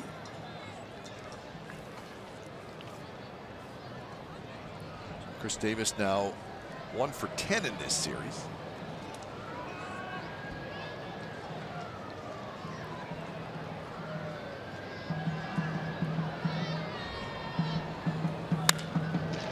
Hit very hard to the shortstop. Could be 2, and it is 2. Nice play by Yolmer Sanchez, the second baseman. So a double play, but not before the A's scored 3 times. The first run of the inning coming on Jacob Brugman's 2nd home run of the year. 5th inning coming up, 6-0. The A's lead the White Sox.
6-7-0 for the Athletics. Just a couple of hits for the White Sox. That is Ryan Lavarnway. He just got here. And I wonder why Phil Pohl warmed up the pitcher when Maxwell hit the double.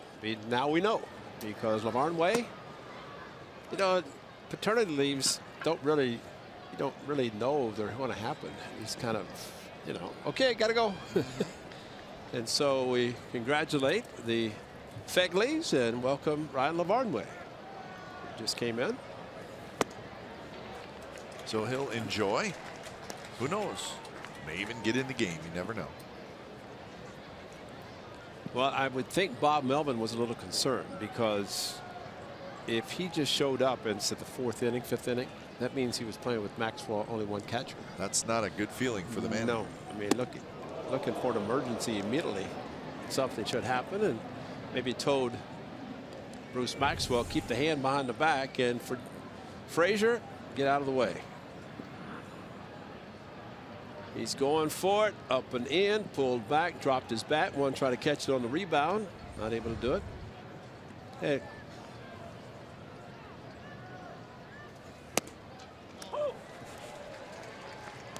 I'd like to know why he's going to the bullpen. Maybe to say hello. Stretch out maybe a little bit. Maybe to warm up a few pitchers, but yeah, Jeremy and Phil down there already. We don't need 3 catchers. He's stretching out, right? You got to stretch. That's good. Yeah, that's good. So why'd you take your catcher's mitt? So full count to Frazier, who popped out to second. How many times have you said that today? If I had $1 for every time.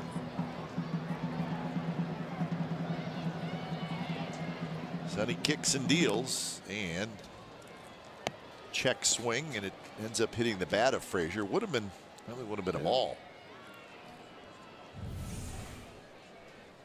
Well, back up and in as the one that almost hit him, and hit him on the barrel of the bat.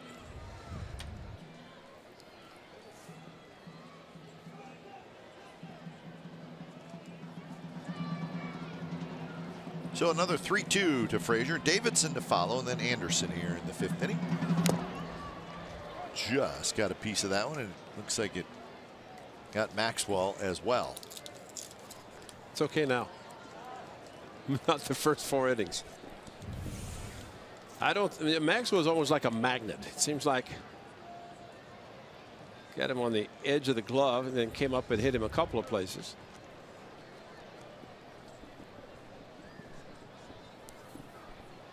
So another 3-2 to Frazier. Frazier in this series is 2 for 9. Wow. And that one hit Maxwell and then went all the way to the backstop. Nick Paparazzi is going to come out, and so is Bob Melvin, just to check on the catcher. Lavarnway is really stretching now. Yeah, it's the unfortunate thing, because I think of Joe Mauer, who's now exclusively at first base. The reason that he is no longer catching because of this one, like that not only went to the backstop, it went in the stands. But when you're pushed back as Maxwell was, and he's a big boy, that's the impact of the ball off the mask.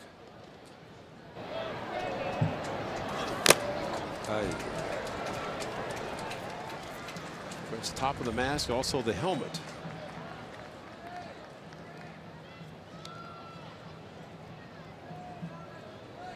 Yeah, it seems like he's been hit an inordinate amount of times. So that is Lavarnway, who's just starting to loosen up a little bit more. Fastball a little bit high, and Todd Frazier has a walk. So with the All-Star game coming up, of course, a big deal is the Home Run Derby, and these are the participants this year: Judge, Bellinger, Moustakas, Stanton, Sano, or Blackman, Sanchez. So you know what stands out to me, Ray, is a lot of young players. Right. A lot of talented players, obviously, but I think Aaron Judge, of course, everybody wants to see him. Cody Bellinger, he's been sensational for the Dodgers. Left-handed swing. Yeah, those guys might be the dark horses, because everybody's going to look at Stanton and Judge, thinking that maybe they're going to be the ones, and they could very well be big hitters. Well, I think that the longest home run we've seen hit this year was probably by Miguel Sano. That's Remember right. in Minnesota. Yeah. But it didn't dent the scoreboard at Yankee Stadium. No. Like Judge has done. Chad Pender's in left center here. Thank you, Delaire. Nice memory on that. Maybe one. the longest opponent home run probably was Sano. Charlie Blackmon from the Rockies, who's having a big year. Moustakas is really having a good year. Moustakas with 24 home runs, as you saw in the graphic. Is he leading the vote for one of the last players? I believe he's on the final vote. Yeah. What are the Royals going to do? That's a good question. Royals are a game and a half out of first place. They've won 3 in a row, and I don't think they're selling anything. No, they have some sellable parts, but well, they have some potential free agents, which they have played so well that Dayton Moore, the general manager, is going to probably have to live with it. Unless they tank it the last month of July, which is unlikely, and they're going to be close enough. They've been to the World Series, and they know what it's like. Hit well. Brugman going back, turning around, and it is gone. That's a home run for Matt Davidson, a 2-run shot, and it's 6-2. Davidson with his 18th home run of the year.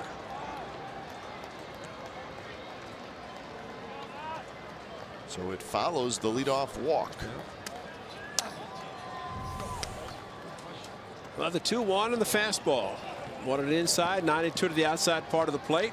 If he'd hit that ball the Friday night in Chicago, it's a tight game, because fortunately against Casilla, a similar ball to left center off the end of the bat was able to be caught, but this one crushed.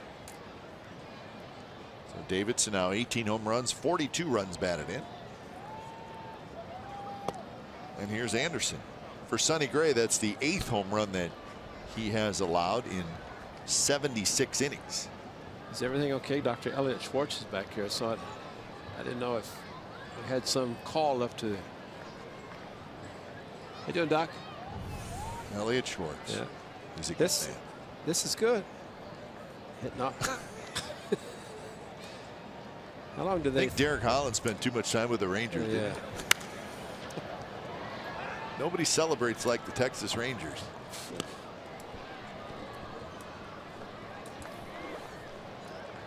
That was a new one, though. That's a new one. It's called flips.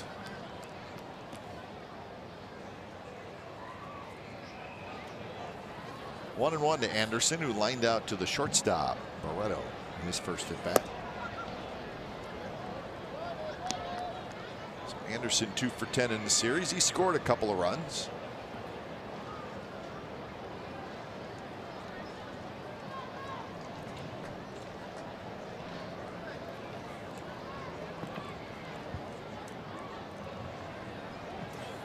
Swing and a miss. 2-2. Anderson last year as a rookie hit .283 with 9 homers, 30 RBIs. He did that in 99 games. So he was brought up in June and then became the White Sox regular shortstop. Remember, Jimmy Rollins was the White Sox shortstop. He was just kind of holding down the fort for Anderson. Anderson so impressed the White Sox with that season last year that they gave him a 6-year, $25 million extension. Take it. And he did. Good move by man Tim Anderson, who just turned 24 years old.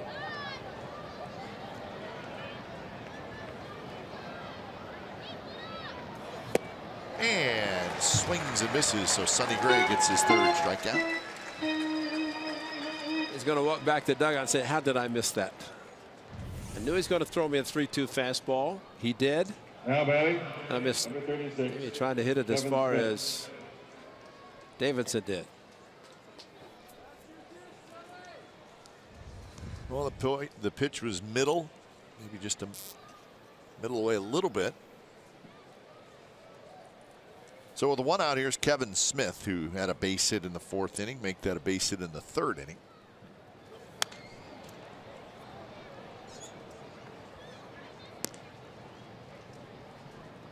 So the White Sox on the board against Sonny Gray with the Davidson homer.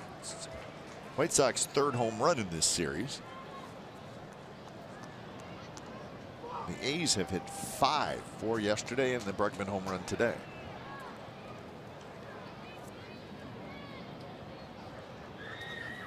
Good curve by Sonny Gray, and it's 0-2. Sharp breaking curveball that he gets the strike on, a called strike. That's a beautiful thing. And the fact this was thrown as hard as it was, that it split the heart of the plate and froze the hitter. I mean, that's a good strike. No chance to hit it.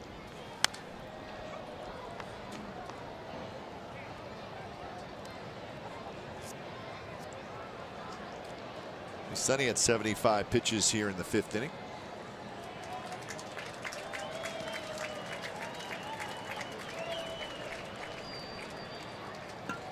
.22 pitches in this inning for Gray.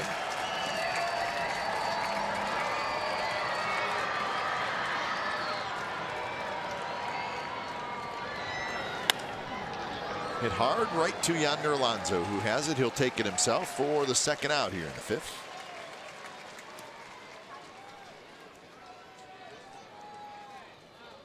And here's Yolmer Sanchez, the 9th place hitter for Chicago. Now batting, number 5, Yolmer Sanchez. Watch this guy. He's determined. And this is in warp speed, folks. There. It almost like the fans in that section just said, you know what, it's yours. Yeah, yeah. We're gonna let you. You're working so hard. Yep. It's going to be yours.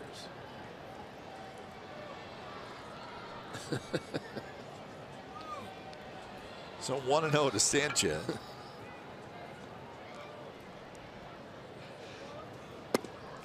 Well, if there's some empty seats in a stadium, foul balls become a bit of an adventure. Your positioning, your lateral movement all come into play when you're going after a foul ball, as we've seen in the sections right below us. Barreto's going to grab that on a broken bat. Side retired Matt Davidson with a 2-run homer. So bottom of the 5th coming up. It's 6-2. The A's lead the White Sox.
Choices in action, including De'Aaron Fox as he takes on Lonzo Ball and the Lakers. This game will be available in the Sacramento area only. It's also available to stream live on NBC on the NBC Sports app. Kings making a pretty good haul in the NBA draft. Warriors are just signing everybody. Warriors are going to have like a 25-man roster. And $1 billion payroll? Yeah, it's whatever. Doesn't matter. So 1-0 the count to Yonder Alonso. Alonso, Maxwell, and Barreto here in the bottom of the 5th facing Gregory Infante.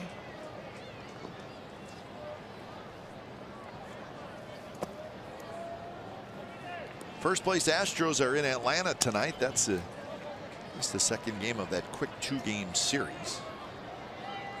Musgrove and Garcia the matchup. Astros 57-27. Good swing by Yonder Alonso.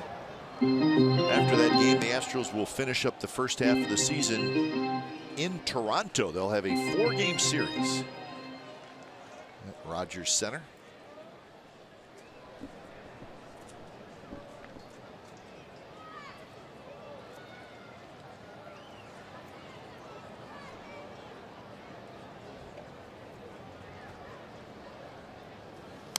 Yonder fouls it off his foot. That's going to hurt.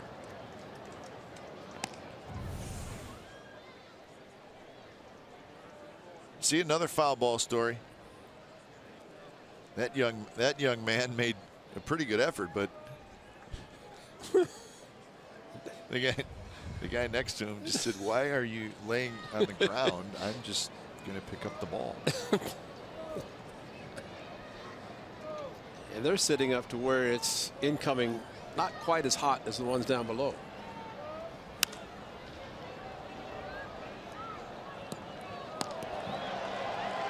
See, watch our fan.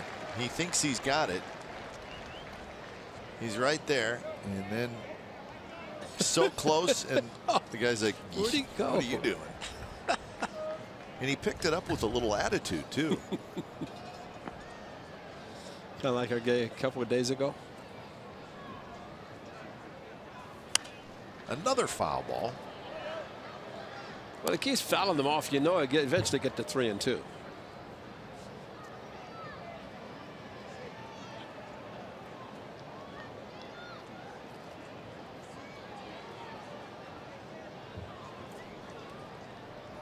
Alonso has struck out, and he walked and scored in the 3rd inning.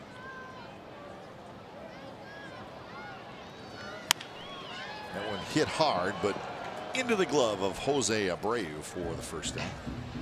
Smart play of the day brought to you by your California Ford dealers. How about Bruce Maxwell? Turns out to be a huge hit with a couple of outs. Goes opposite field against Mike Pelfrey. Over the head of Cabrera. And that would play 2 runs.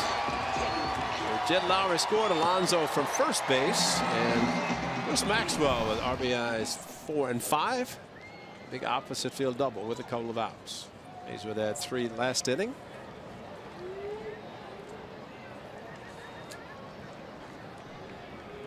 So 1 away. Maxwell indeed having a good ball game with the walk and the double.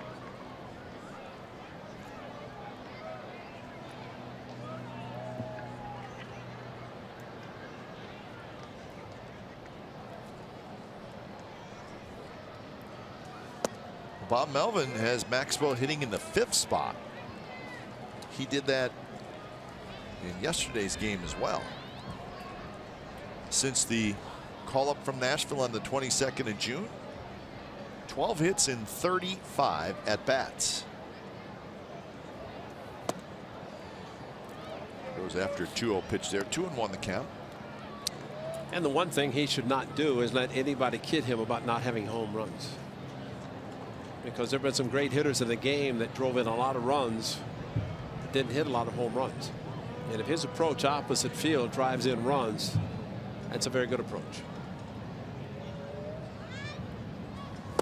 Well, he looks like the kind of hitter who he has no problem trying to hit the ball in left field.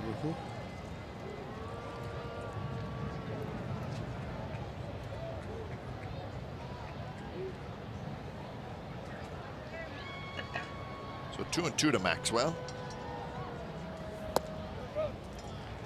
3-2 to Maxwell.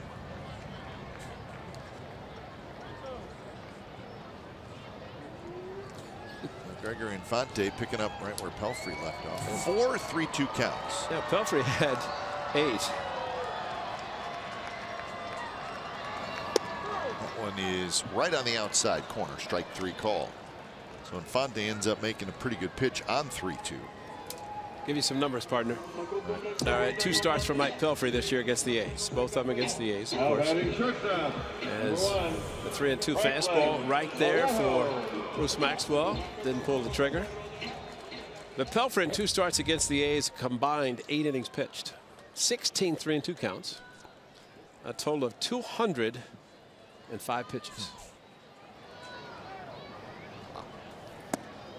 7 runs, 9 hits. 8 walks. Sounds like an 0-2 record to me. He had 1 shutout 3-0 on the verge. Sonny Gray continues to pitch well in the bullpen. The second one. Let's hope that's the case. It means the A's would win the series against the White Sox after losing 3 straight to the Braves to start the homestand. Barreto, a fielder's choice and a strikeout so far for the young shortstop.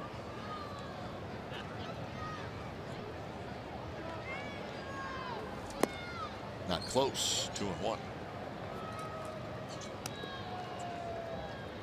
A's could get Marcus Semien back this weekend in Seattle. That would be a nice lift for the ball club to get Marcus back.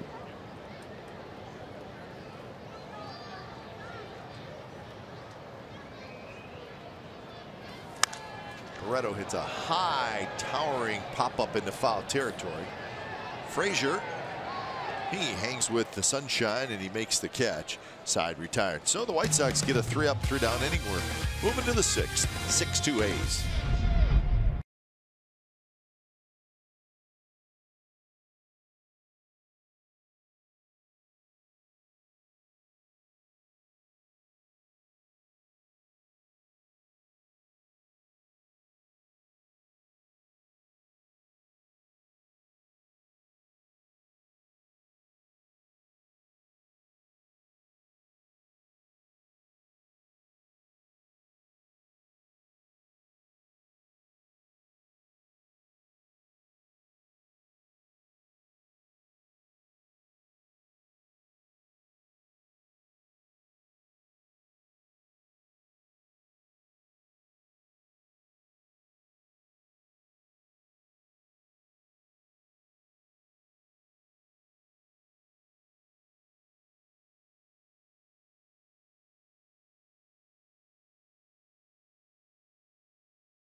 Tuesday, July the 18th. This event in the Eastside Club features current and former players, TV and radio personalities, and special guests serving root beer floats to you.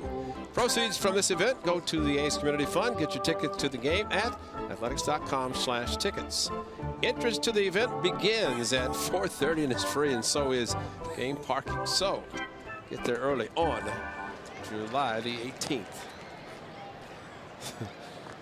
Well, in honor of the walk-off yesterday, a pie eating contest today, huh?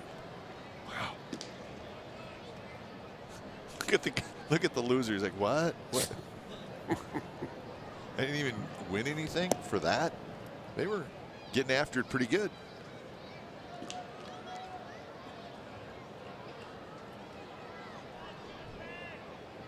See, I would think in a pie eating contest, the And most people love pies, right? The flavor would be important. I'd use a fork. Cherry, and you would lose. I mean, come on. If you're going to have a pie eating contest, why not use a fork? Why have to get it all over your face? Now that was going on in the right field barbecue pavilion. Of course, the hot dog eating contest was in the left field barbecue pavilion. Barbecue terrace, excuse me. 1-2 to Adam Engel. And a swinging strikeout. So 4 strikeouts for Sonny Gray, and let's go downstairs to Angela. Well, we want to congratulate Josh and Jessica Fegley on the birth of their second child, Calvin James, who came early around a little bit before 1 a.m. this morning. That's according to Jane Lee from MLB. And Josh, they have a 2-year-old daughter. So he told me earlier this season that he was a little bit nervous for baby number 2 to come so soon, but also very excited. So big congratulations to the whole Fegley family, and back up to you guys. So congratulations to Josh and his wife Jessica. Calvin James Fegley. Could be a CJ. CJ Fegley. It's a big league name. Could be a president. President Calvin That's the job Fegley. you want, I guess. That's possible. CJ Fegley. I like that. 8 pounds, 1 ounce. It's a big boy. Cabrera fouls it back. So the A's family grows by 1.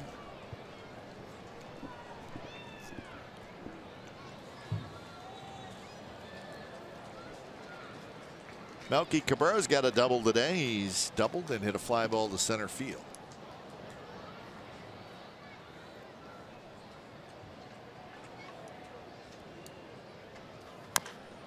This one bounced down the right field line, but foul.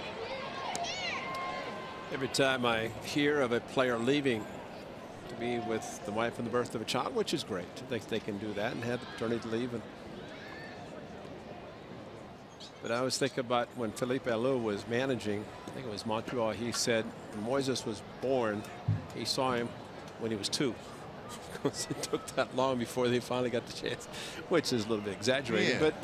But still, it was a different time. But I think this is great that, you know, the family's able to be together, and that they allow a player to come up. LeVarn Way, we showed he's up, and so Josh Fegley can be with Jessica, his wife, and they can enjoy the birth of their new son. You know, come back eventually, and meanwhile, anytime the A's able to have a player. And right now, Sonny Gray rolling along as he is retired 5 in a row, 3 by strikeouts.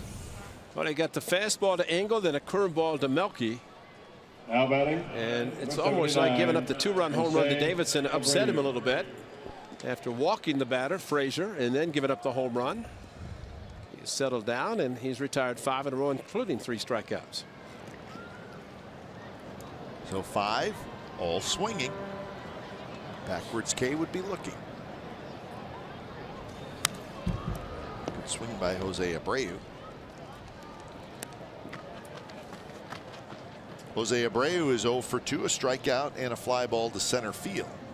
White Sox will be off tomorrow, but not home. They are headed to Colorado. So off day in Denver tomorrow, and then they'll play the Rockies this weekend. Ed Farmer's already talking about a golf date 180 miles from Denver. So I don't know where it's going to go, but is he going up or down? It's a beautiful golf course. There's Ed Farmer, who's a pretty accomplished golfer. He has the Indeed Notre Dame. Of course, he's huge with the Notre Dame football program.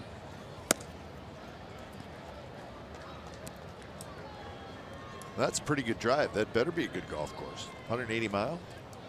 Well, I asked Hawk if he's going to go with him. He said, I do not ride with Ed Farmer. Wherever he drives, I don't go. Doesn't say a lot about Eddie's driving. Interesting. Hawk, a very good golfer. He's telling some stories about the late Arnold Palmer. How strong of a man he was. And that's saying something of Hawk Harrelson, because Hawk is a very strong man.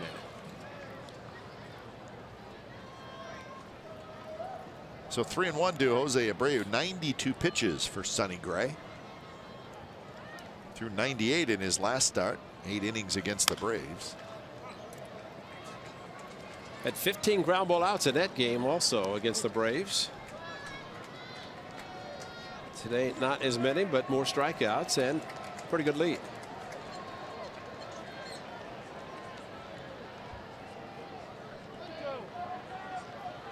So he's putting together his really his third consecutive very good start.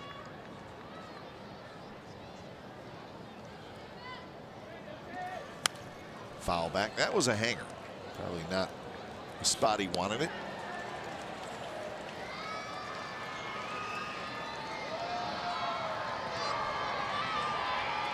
So another 3-2 coming up to Abreu. I think with a 4-run lead that Sonny Gray would just throw fastballs, but he did not throw a curveball that Abreu fouled back. Appreciates the ability of Abreu to hit a lot of pitches, whether it be a curveball or a fastball. We saw the curveball hit very hard yesterday. Another foul ball.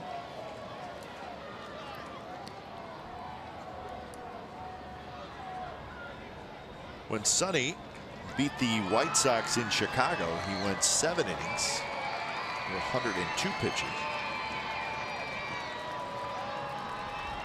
It's his 5th career start against the Sox.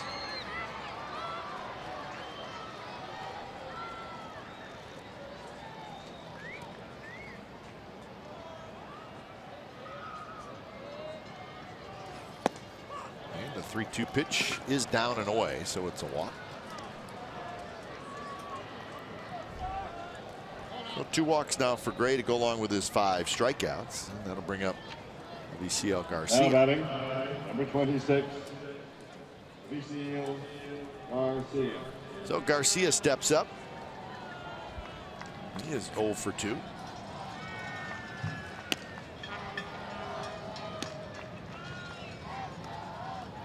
Garcia, the cleanup hitter for the White Sox. Big, strong, right-handed hitter.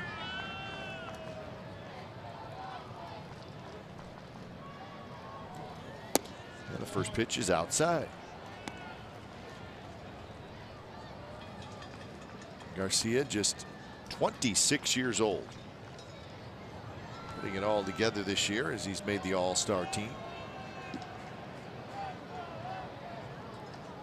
Originally with the Tigers. Big 3-team trade with the White Sox, the Tigers, and the Red Sox at the end of the 2013 season. He's retired. Fielder's choice. Retired runner left. Bottom of the 6th coming up. It's the A6. Chicago 2.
This out on this date in 1980, Rick Langford pitched a 4-hit shutout at the White Sox.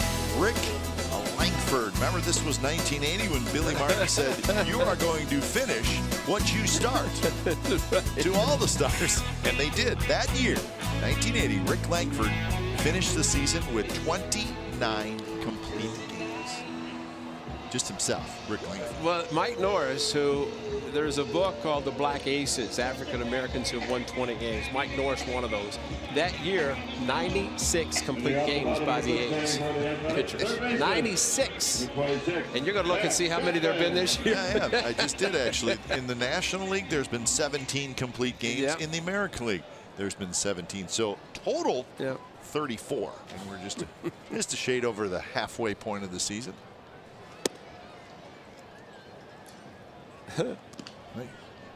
That's the way it was going that year.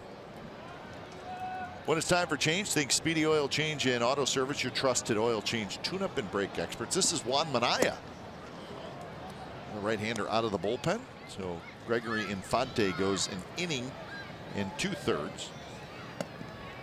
Hendrick starts to throw. So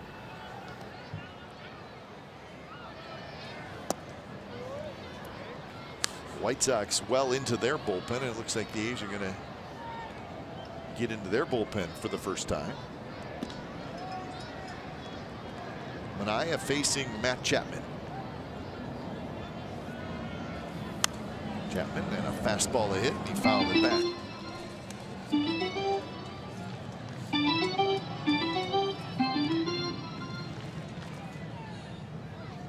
Chapman with a strikeout and a ground out to short.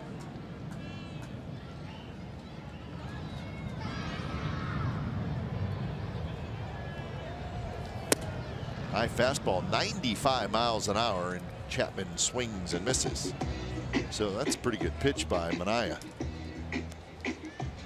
You place your fastball at 95 in this location, you're going to get a lot of swing. Yes, you will. 95 inside and up a little bit.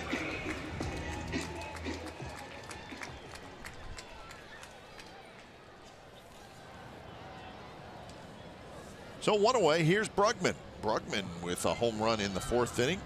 He walked in the 2nd. So Pelfrey went 3 1/3. Infante went an inning and 2/3. Pelfrey gave up 4 runs. Infante gave up 2.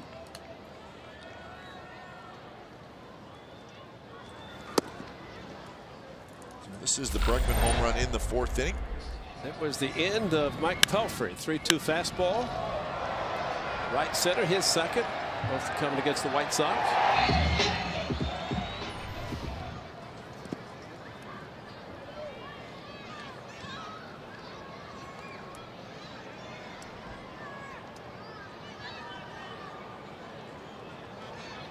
So the A's with 5 home runs in the series. Just continue to hit the ball out of the ballpark. 121 home runs now for the A's. That's 5th most in the American League. Little pop-up. Frazier hustling over, and he cannot quite get it. Oh. Frazier heads right into that little area down at the far end of the A's dugout where the grounds crew hangs out during the game. Slide. Oh, it did slide. Hydroplaning. Help him out, guys. Talk so great about how your field is, so at least stand up and block him.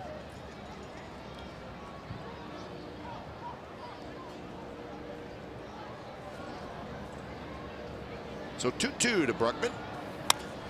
Bounces this one to the right side. Sanchez charges, gets a good hop. So 2 away here in the 6th inning.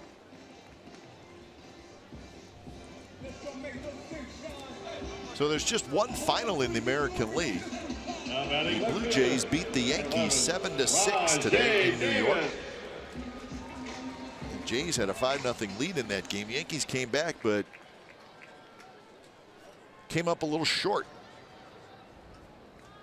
Aaron Judge did hit his daily home run. He's now got 29. 331 average, 29 homers, 65 RBIs for Aaron Judge. It's a pretty good season. Man. Justin Smoke hit another home run. How about that story? He's got 23 home runs and 55 RBIs.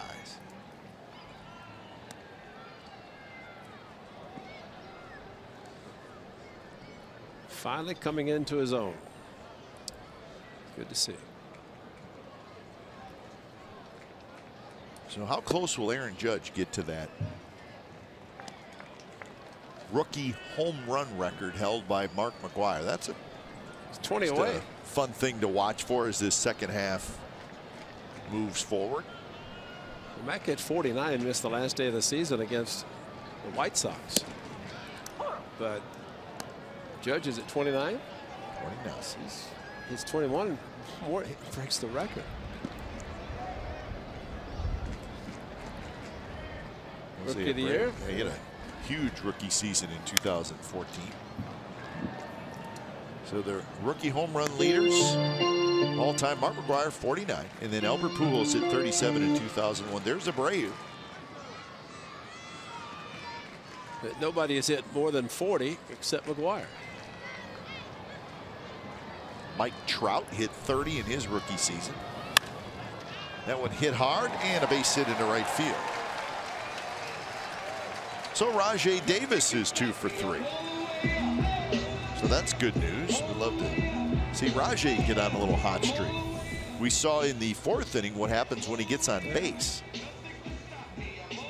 And I thought Manaea might get through an inning without a 3-2 count, but that was not correct. He finally did with Rajai. 3-0 to 3-2, the solid base hit to right field on a fastball away, and that's important for Rajai, who has been on twice now.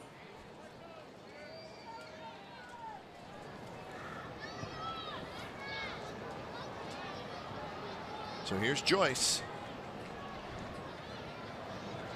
Shift is on for Joyce. So Rajai in that 4th inning, he singled, and then he stole 2nd without a throw. He stole 3rd without a throw, and I think they were on consecutive pitches, were they not? Yeah, back-to-back pitches. And then he ended up scoring when Lowry, 2 batters later, had a 2-run single.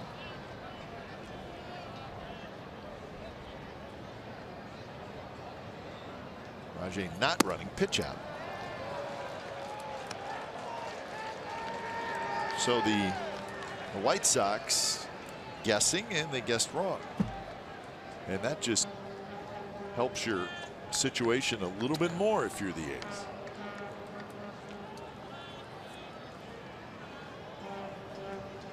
Rajai got a good jump. Throw to second base, not nearly in time. A huge jump by Rajai Davis. So, I mean, that's got to be the garden spot, right? If you're the base runner, the first pitch is a pitch out. Yeah. Will they pitch out twice in a row? And again, a high leg kick. And you know what I think is the difference, Kype? Is the catcher not calling his own. And not to say Rick Renteria, who's making the calls. But, you know, there's nothing wrong with it. You figure with 2 outs, he's eventually going to run. Why not go back to back? I don't know if they'd thrown him out anyway with the high leg kick that Manaea used. Actually, Smith had a pretty good pitch to throw. It's almost like a pitch out. Ended up being out of the strike zone. That's 3 bags for Rajai today. 11th time in his career that he has done that.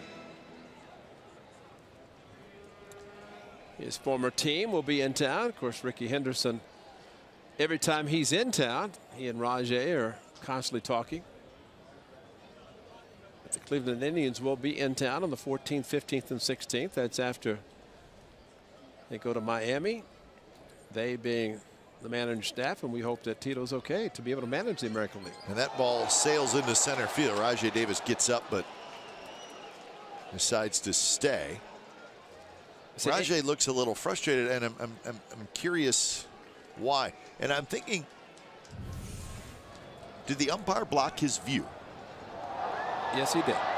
Is that possible? That's possible, but also the fact he kind of threw his hands up like he was a little frustrated. But Engel also was breaking in, which is the important thing, and you like to see a center fielder do that. Once the throw is made, anticipate a bad throw. He did, and between the umpire, Jim Reynolds, blocking Rajai, maybe he couldn't see where the ball was. And actually, Jim Reynolds did a smart thing. He got out of the way to avoid being hit. Yep. He happened to move in the line of where Rajai was looking. And Rajay takes off, swing and a miss, no throw, and Rajay steals third again. 4 stolen bases today for Rajay Davis, and that's the Rajay Davis we know. Well, the thing, watch the catcher Smith. Big jump, and there are 2 outs, and he doesn't throw. And he's trying to throw from his knee as a possibility, decided not to, and that's smart. Because the only chance you have to get a guy out is it's minimal, but more of a chance to throw the ball in left field, especially if you're throwing from your knees. So that ties a career high, the 4 steals in one game. Nice play. No. Gentleman in foul ball alley sitting in the front row. He's there for the foul balls. He's got his glove on. He sits there a lot, and he had it, dropped it, and he's going to have to live with that one the rest of the day. Or as they like to say in baseball, he's going to have to wear it. Wear it. He's going after this one too.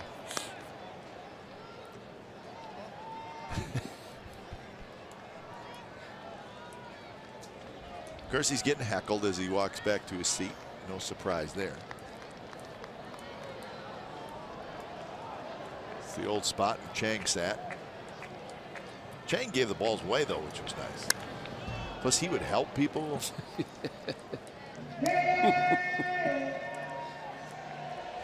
And then he became part of the grounds crew.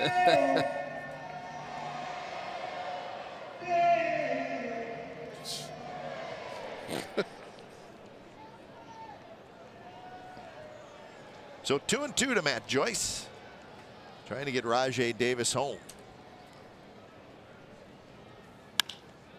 Hits it hard, backhanded by Abreu. Long throw to the pitcher, and Manaea gets his foot on the bag. Side retired. So a couple of steals for Rajay Davis, nothing else. 6-2 A's as we go to the 7th.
Is brought to you by the 2017 Jeep Cherokee with an EPA estimated 30 highway miles per gallon.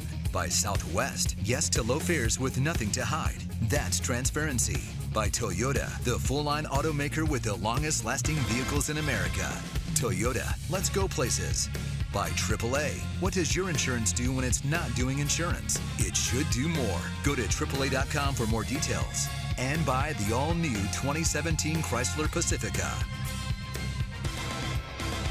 So 7th inning, the A's with a 6-2 lead, trying to win the series over the White Sox and finish up this homestand with a W before heading to Seattle. So Sonny Gray, 6 good innings today, 3 hits, a couple of runs, and he's done for the afternoon. And it'll be Liam Hendriks when it's time for change. Think speedy oil change and auto service, your trusted oil change, tune-up, and brake experts. So Hendriks comes in. Do you know, unless Sonny comes back on 3 days rest, which is unlikely, he won't pitch again until a week from Friday. Probably not.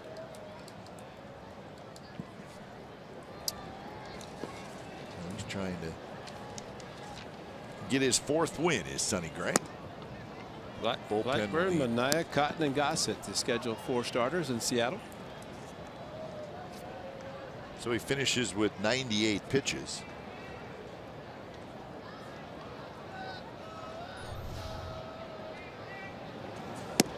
Two-0 breaking ball to Frazier is in first strike.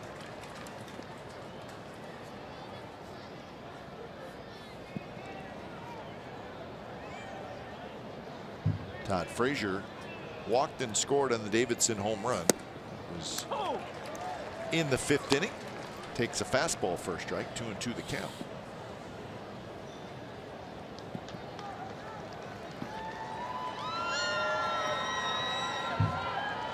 Davidson to follow, and then Anderson here in the 7th. Emergency swing.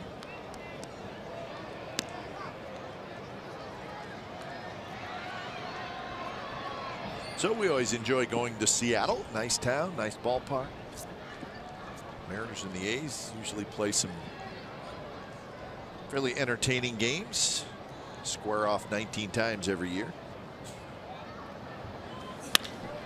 And that one is ripped toward the left field corner, but it's going to be foul.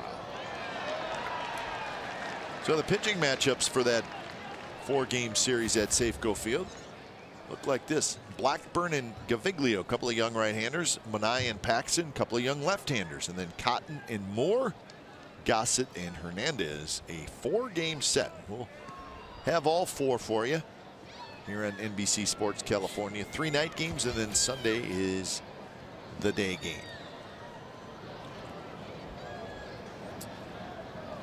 Blackburn gets another start. He was brought up with a thought maybe just an emergent start, but he pitched so well. 6 innings of no earned runs.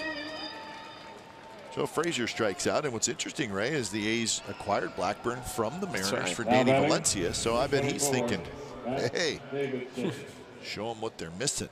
Now the Valencia's, after a slow start, has put together a pretty solid season for the Mariners. Can't wait to see him playing every day at first base.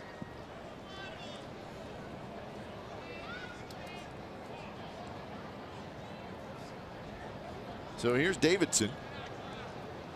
It is 18th home run of the year in the 5th inning.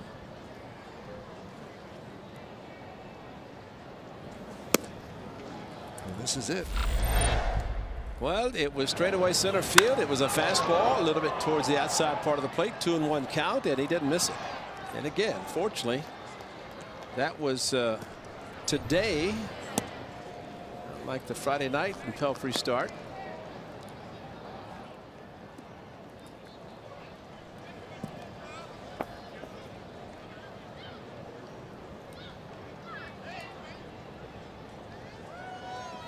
The White Sox hoping that Davidson, kind of like Garcia, figuring it all out. He may just be doing that, Matt Davidson. He's figuring it out. That's a good spot. Oh my gosh. Baseball in the hand. On mom's lap, and just a quick nap. Just a quick siesta. How great is that? Oh, my goodness. So fortunate, so lucky to be able to just. You know, doctors will tell you that a little siesta is good for you every day. And don't be afraid to take 2.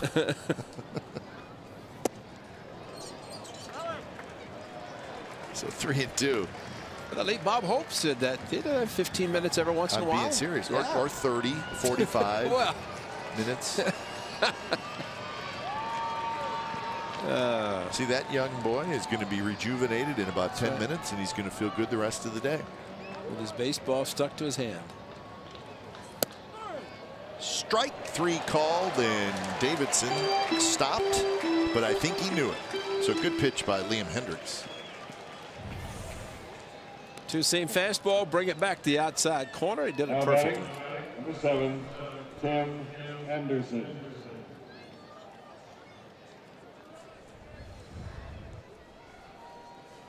So here's Anderson, who has lined out and struck out.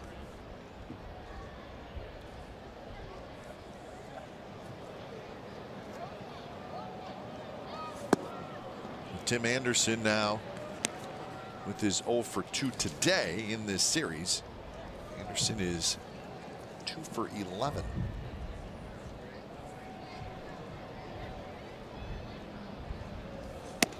A little bit high. One interleague game final. The Cubs beat the Rays 7-3. Sean Doolittle loosening up way down the left field line. Back to his normal socks. 4th of July's over. The uniforms put away. Authenticated. Auctioned. No more double stripes. Nope.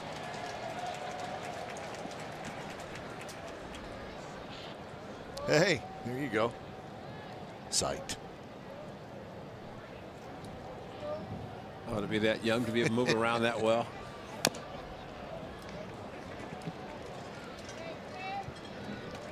So 2-2 the count to Tim Anderson.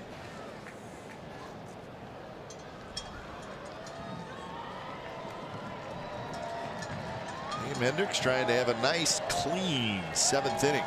Maybe strike out the side.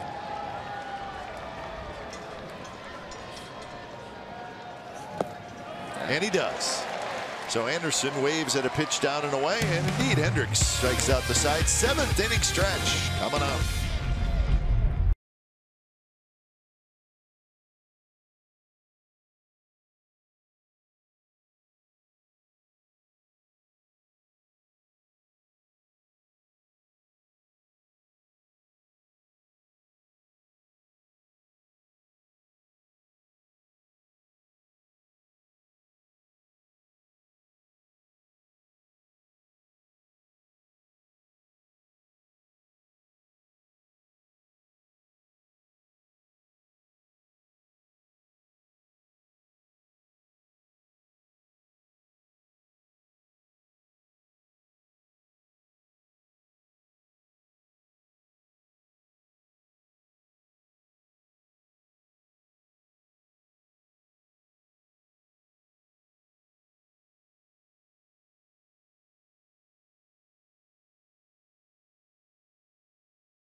What a day. Opposite field base hit.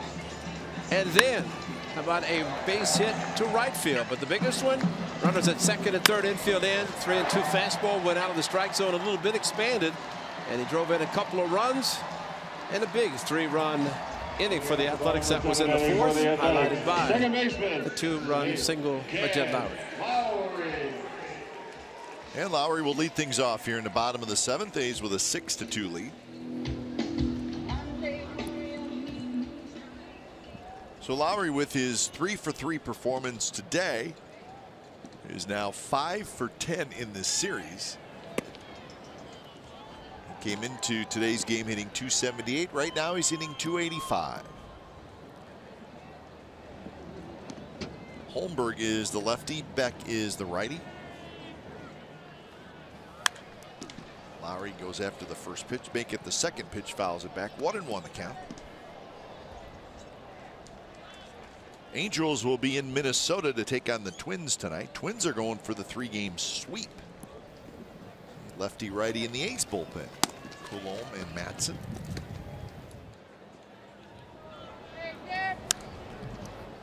Angels will send Birdwell to the mound. Santana for the Twins. Angels have lost 5 out of their last 6. They're waiting for Mike Trout to get back. Angels will be off tomorrow, and they will be at the Rangers this weekend. 1-2 pitch, good fastball, and Naya strikes out Lowrie.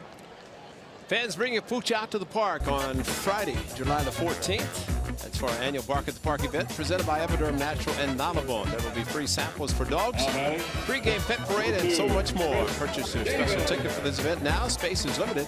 Back quickly. For information and tickets, visit athletics.com/park to register today.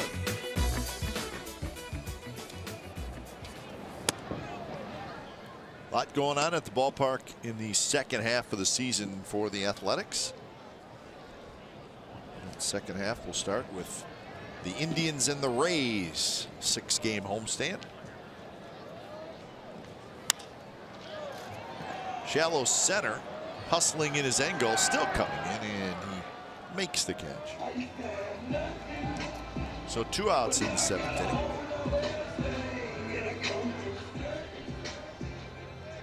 Now batting first baseman, number 17. The only team the A's have not played yet this year, Ray, is the Baltimore Orioles. That's right. There's always one, isn't it? Yeah. So we'll see the Orioles here and in Baltimore. Looks like a pitching change. When it's time for change, think Speedy Oil Change and Auto Service, your trusted oil change, tune-up, and brake experts.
By authority of the Oakland Athletics and may not be reproduced or retransmitted in any form, and the accounts and descriptions of this game may not be disseminated without the express written consent of Athletics Investment Group, LLC.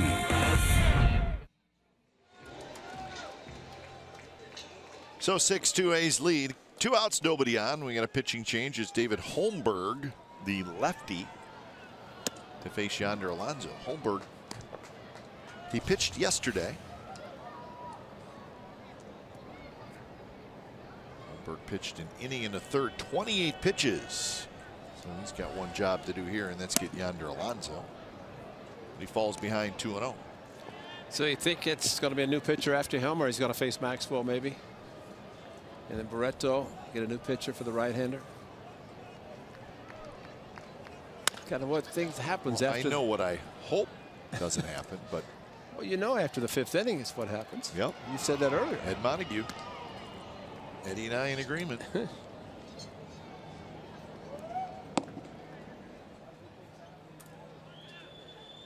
So 2-1 the count to Yonder Alonso, who's 0 for 2 with a walk. Scored a run in the 3rd inning.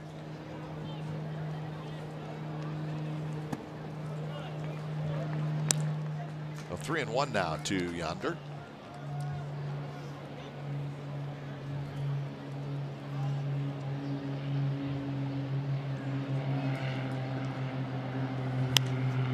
Popped up. Coming back is Smith. Shading his eyes, but it's well into the seats. 3-2. 3-2 count.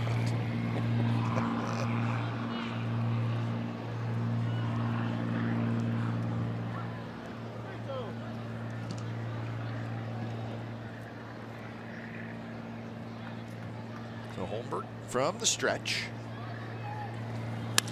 That one It's hit up the middle, but right there is the shortstop Anderson. So the shift works for the White Sox. Alonso is retired, and so are the A's. 8th inning coming up. Still 6-2. The A's lead the White Sox.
From the Battle of the Bay as the A's host the Giants on July the 31st and August the 1st. Bay Area supremacy is on the line as we rekindle the memories of 1989. Plus exciting action before the game on Championship Plaza with food trucks and DJs going head-to-head for Bay Area bragging rights. Be a part of history.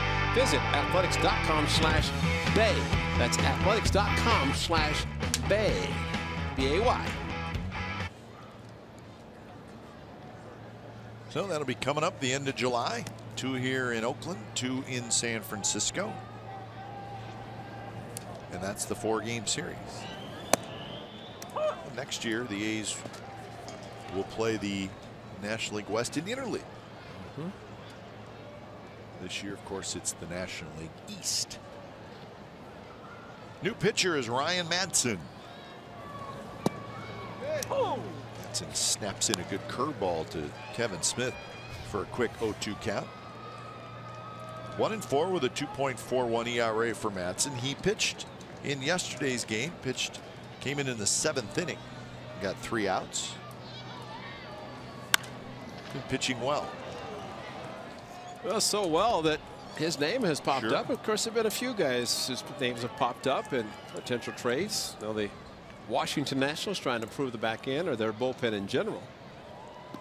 The thing with Madson, obviously he's pitched well this year, but his contract is through next year. So if you were to trade for him, you would have him next year as well. So that could be an attractive thing for a team looking for some bullpen help. So Madson gets Kevin Smith for the first out, and let's check back in with Angela. Well, if you guys haven't made plans yet to celebrate the greatest of all time, we'll do it right now. Get your tickets for Rickey Henderson night here at the Coliseum. It's July 15th when the A's host the Indians. And 20,000 fans will be receiving this lovely Rickey Oakland jersey. Here's the front. I'll show you the back. And it's got a cool logo. The Rickey Field logo right there. So go to athletics.com/GOAT to get your tickets. They only start at $15.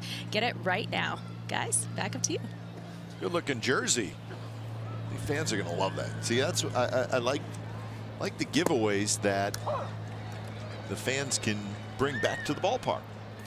Like the blankets and the jerseys. So see the Rickey Henderson jerseys out. So you're saying Jack is going to be getting a Rickey jersey? Oh, no question. And so he'll alternate with Stephen Vogt's jersey. Yeah. I saw him yesterday with the 21. Yeah, still a fan. Yeah, we all are.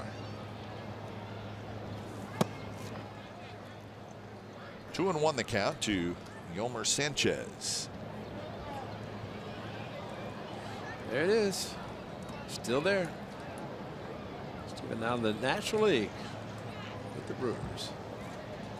Brewers with a 3-game lead in the National League Central.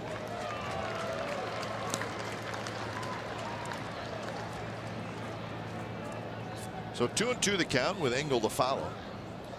See, that's a good looking jersey. See, that was a giveaway, the Billy Ball Raglan baseball shirt. And then you wear it. What's that called? It's Raglan. It's different color sleeves. That's good. That's great knowledge. It's Raglan. It's a baseball jersey shirt. Those are awesome. 3-2 count. Now that's a good one. The rod and tails on top of the head used to keep the sun off the back of your neck. It's a good idea. I think you bring him along.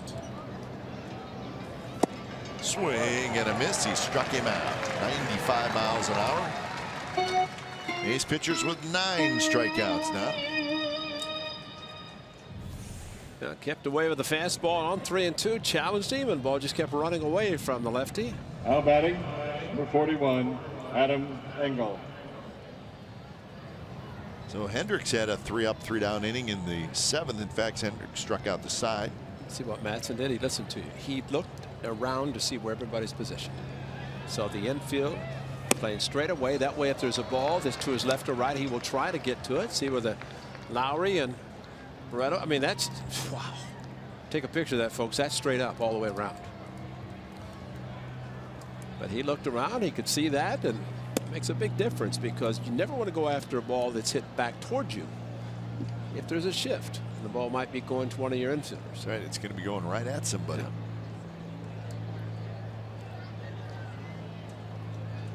Yeah. 1-1 to Engel.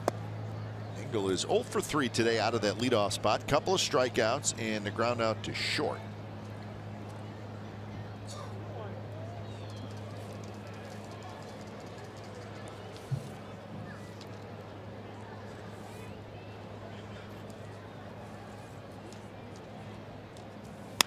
Madsen. Fastball in on the hands of Engel. Chapman throws out the speedy Engel. Side retired. So good hitting for Madsen. Bullpen has done a nice job so far. Bottom of the 8th coming up. A's with a 4-run lead.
Local Toyota dealers. 2-3-0 for the White Sox. 6-8-0 for the Athletics. Sonny Gray got a decent shot to pick up his 4th win.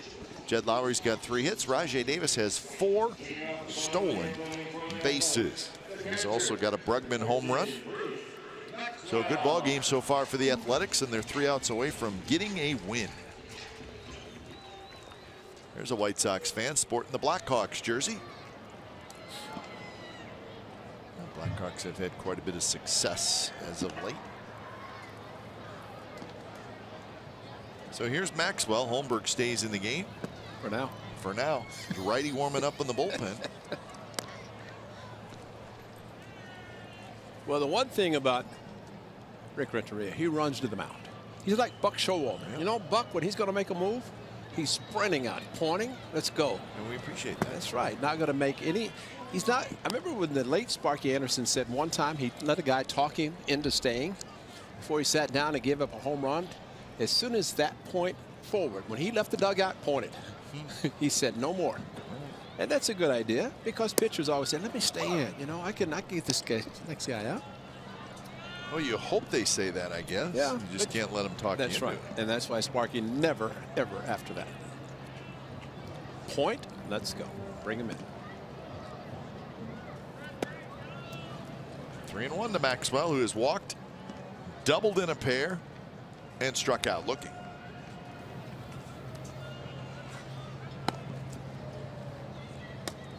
Doolittle said, get over. Don't crowd me, Neil. I need some room. I'm a veteran.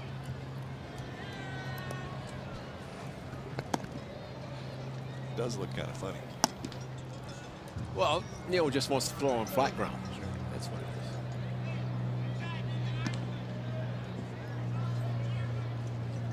it is. 3-2 to Maxwell. And he walked in. So Maxwell walks for the second time. Here he comes. And here comes the manager, Rick Renteria. So we're going to have a pitching change as the lefty is out. The righty is in. We'll be back.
And Wizards take over the ballpark for fireworks presented by Xfinity.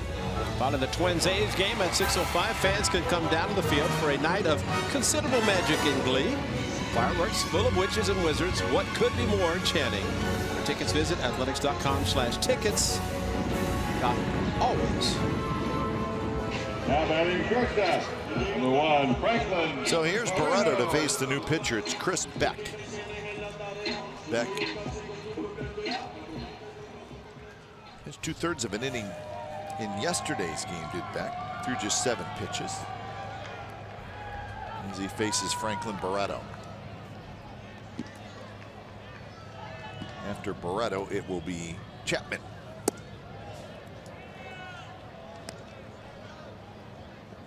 Barreto has reached on a fielder's choice, struck out, and fouled out to third. He has also stolen a bag.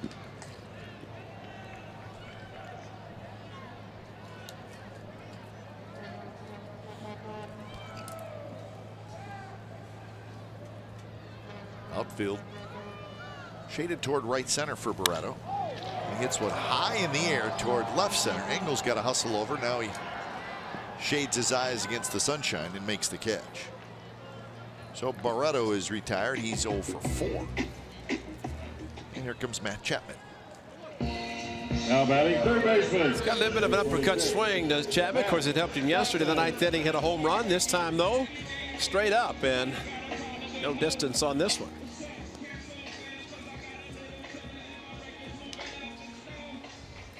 Nice to hear the old Bernie Ling song between innings.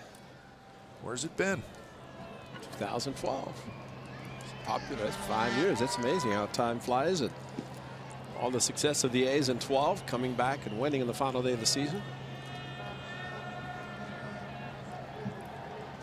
First pitch to Chapman is hit to shallow right center field. Garcia and Engel coming together, and Engel tracks it down.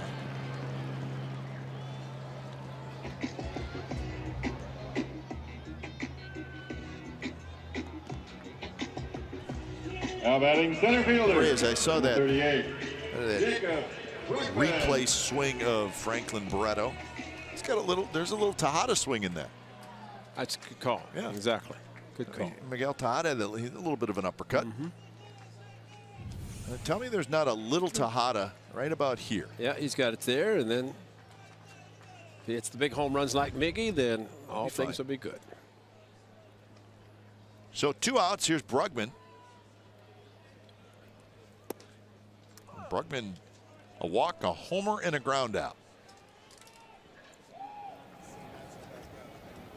Doolittle, and now Michael Brady was allowed to get on the mound next to Doolittle. We're joking.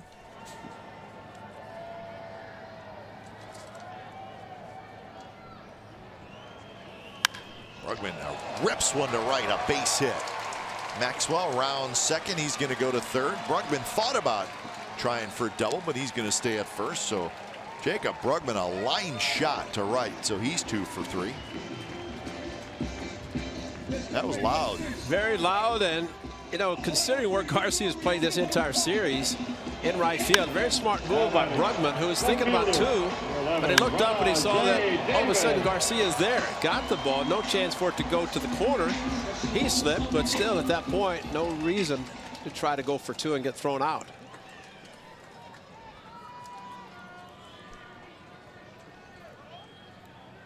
So here's Rajai Davis, who's had a good ball game. Rajai Davis 2 for 3 with 2 singles, but he has 4 stolen bases. Raj now with 14 steals on the year. And that one squirts away from the catcher Smith.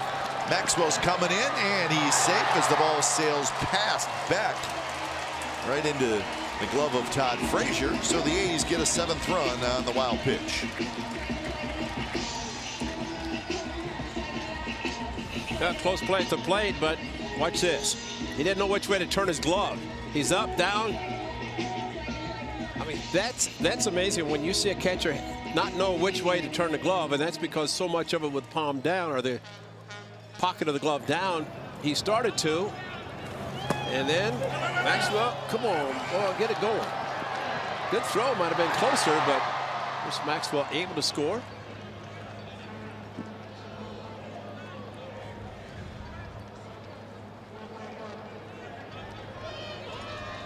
So the count 1-0 with Chapman, or with Brugman now at second base.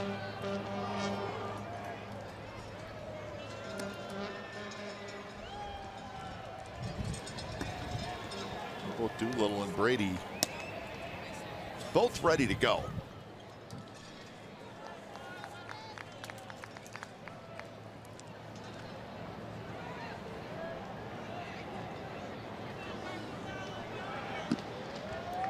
Beck is the 5th pitcher in the game for the White Sox. Swing and a miss, 1-2. Pelfrey, Infante, Manaya, Holmberg, and now Beck. A's to have used Gray, Hendricks, and Madsen.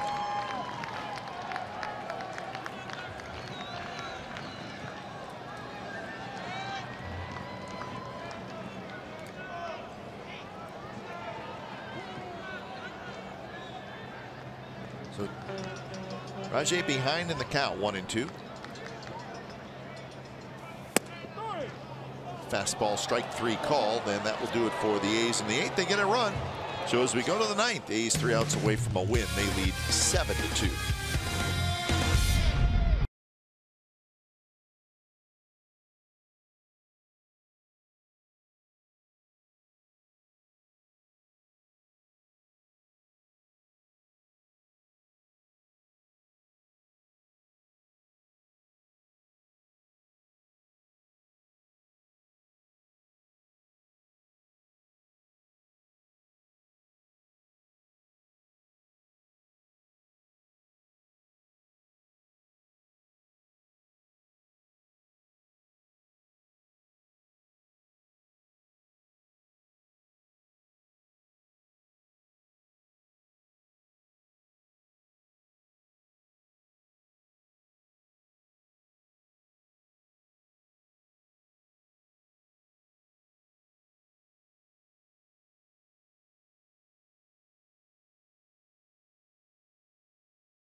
So Doolittle comes on, trying to get the final 3 outs, get the A's a series win. He'll face Cabrera, Abreu, and Garcia.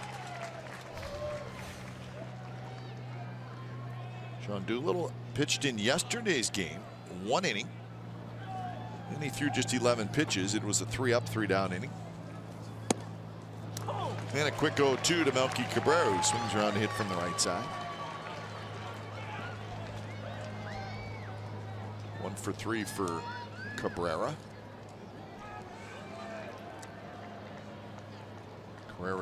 Cabrera's left, right. They're pretty close to being the same. As a right-handed hitter, 301. As a left-handed hitter, 288. So pretty even splits for the switch hitter.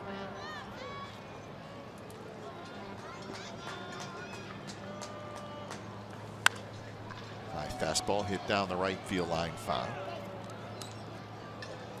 Royals and the Mariners will get underway in a little bit. Of course, the A's are headed to Seattle. Royals are going for the 3-game sweep. Well, we'll get in time to go see that game. Sure, we're going to go. Vargas and Miranda, a couple of lefties, will finish up that series. Hustling over Yonder Alonso, he cannot quite get it. Well, stay tuned for A's Post Game Live, presented by State Farm, coming up right at the conclusion of our ball game here at the Coliseum. Mindy shooting and Stu waiting.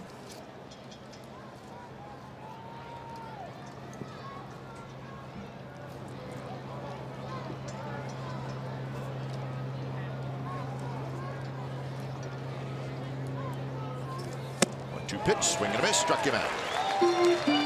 The old hot heater, and that will do it more times than not.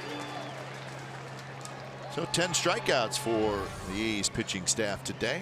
See where that pitch is? Good It just, high fastball. it's got a little late life to it. A little jump to it right at the end. So what's good about his high fastball.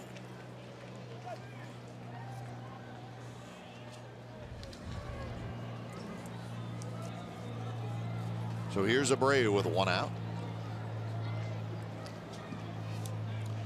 You know, this is twice this homestand that Sean Doolittle has come back-to-back games, which is a good sign. It's a very good sign, because there was a time when I'm a little reluctant to bring him back. And of course, there are people who had noticed that, and so he's pitched well since his return from the DL. Couple of saves. Those were in back-to-back games. And Abreu a little late, loops a foul down the right field line, so it's 1-1.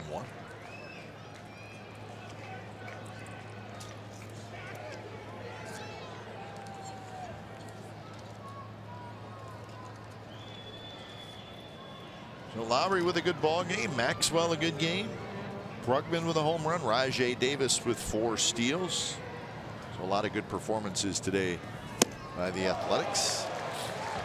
Bullpen's been good. Sonny Gray went 6 strong. Good high heater, and that's a good one against Abreu, because he's an excellent hitter.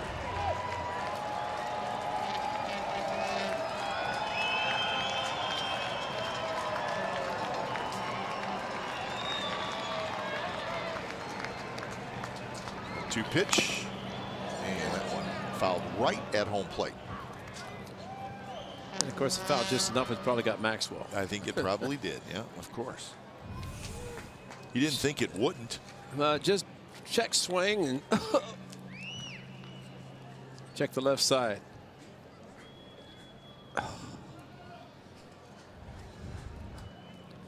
Magnet. High fastball. Abreu had a good swing at that one, but still just a little bit up, and it's a hard pitch to hit fair. Yeah.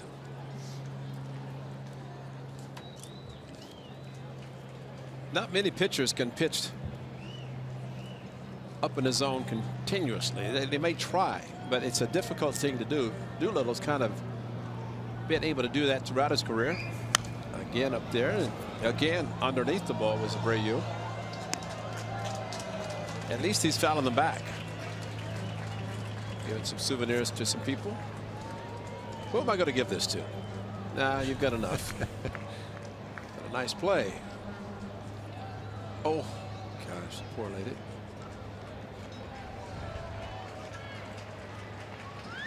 Another 1-2 and another foul ball. This one right in the same direction. As long as it's below us, that's okay. It's a hot spot today. Second level right below us here at the Coliseum is seeing a whole bunch of action. Oh, he's all right. Hang in there, buddy. That's our napping. That's our napper. Sid already got a baseball. That's our napper. So Abreu finally got an off-speed pitch, and he has a base hit to left field. It's one of the unfortunate things that happens when you keep throwing fastball after fastball, and they keep fouling them off. You said, let's do something different. Well, against the big guy, not necessarily a great thing to do, because sped up is bad, and really wasn't. The thing about Sean's little secondary pitches, we talked earlier about Sonny Gray, they're not quite. I mean, he's a reliever. He can come in and just throw hard all the time. But the starting pitcher needs to have secondary pitches instead of just the one fastball. Sean Doolittle's exception to the rule, where he can come in and just rear back and throw. 94 miles an hour for a strike to Garcia.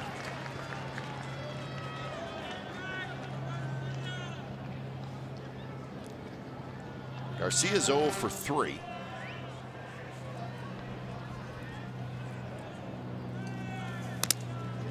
And a good swing, and that one may have got a piece of the umpire, maybe the hand or the finger. That would hurt. Probably not what he wanted, as they're going to take a look at him. He's going to say, I'm okay, but Maxwell has gotten it a few times. Oh, and he moved after. That's after the fact. Watch this. He gets hit, and then oh, that's a direct hit too. Wow. That's going to leave a mark. Let's hope he's all right. Lance Barrett. Ow, man.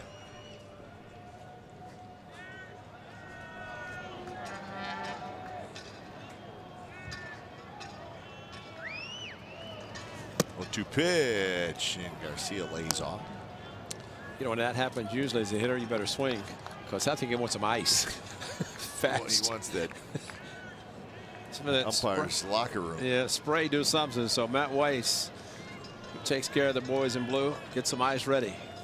Swing and a miss. The high, hard one. No chance for Garcia. 2 away.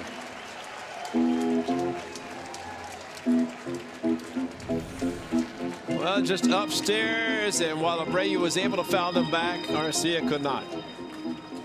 And that is a very, very tough pitch for anybody to catch up, and especially an aggressive hitter. So the last hope for the White Sox is Todd Frazier.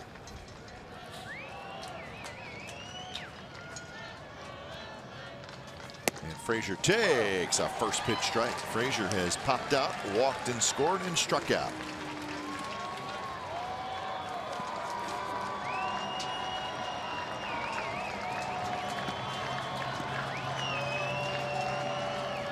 Runner takes off, and Frazier fouls it straight back. So Abreu will head back to first base. That was straight off the mask of Bruce Maxwell again. Watch this. Just thank you.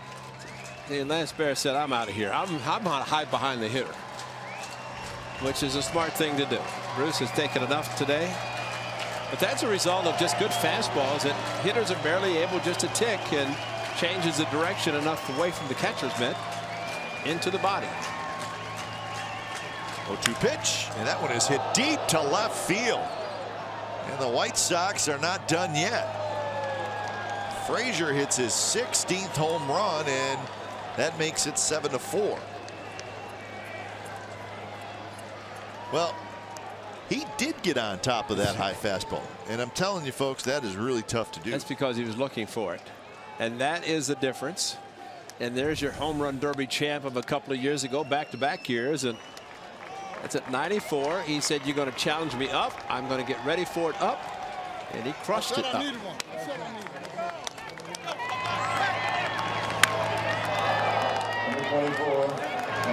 And folks, if he had been invited to go to Miami, he would have gone. because he is good at doing what he just did.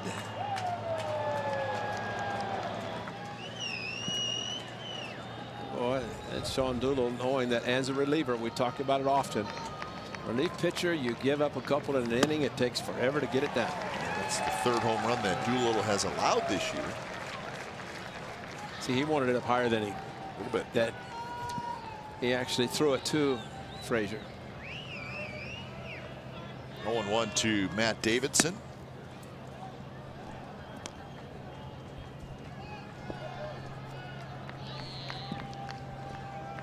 Davidson with a 2-run homer. That was in the 5th. So all of the White Sox 4 runs have come on home runs. A couple of 2-run shots. Close pitch. He said he went around 1-2. So the crowd again rises to its feet. It's too far.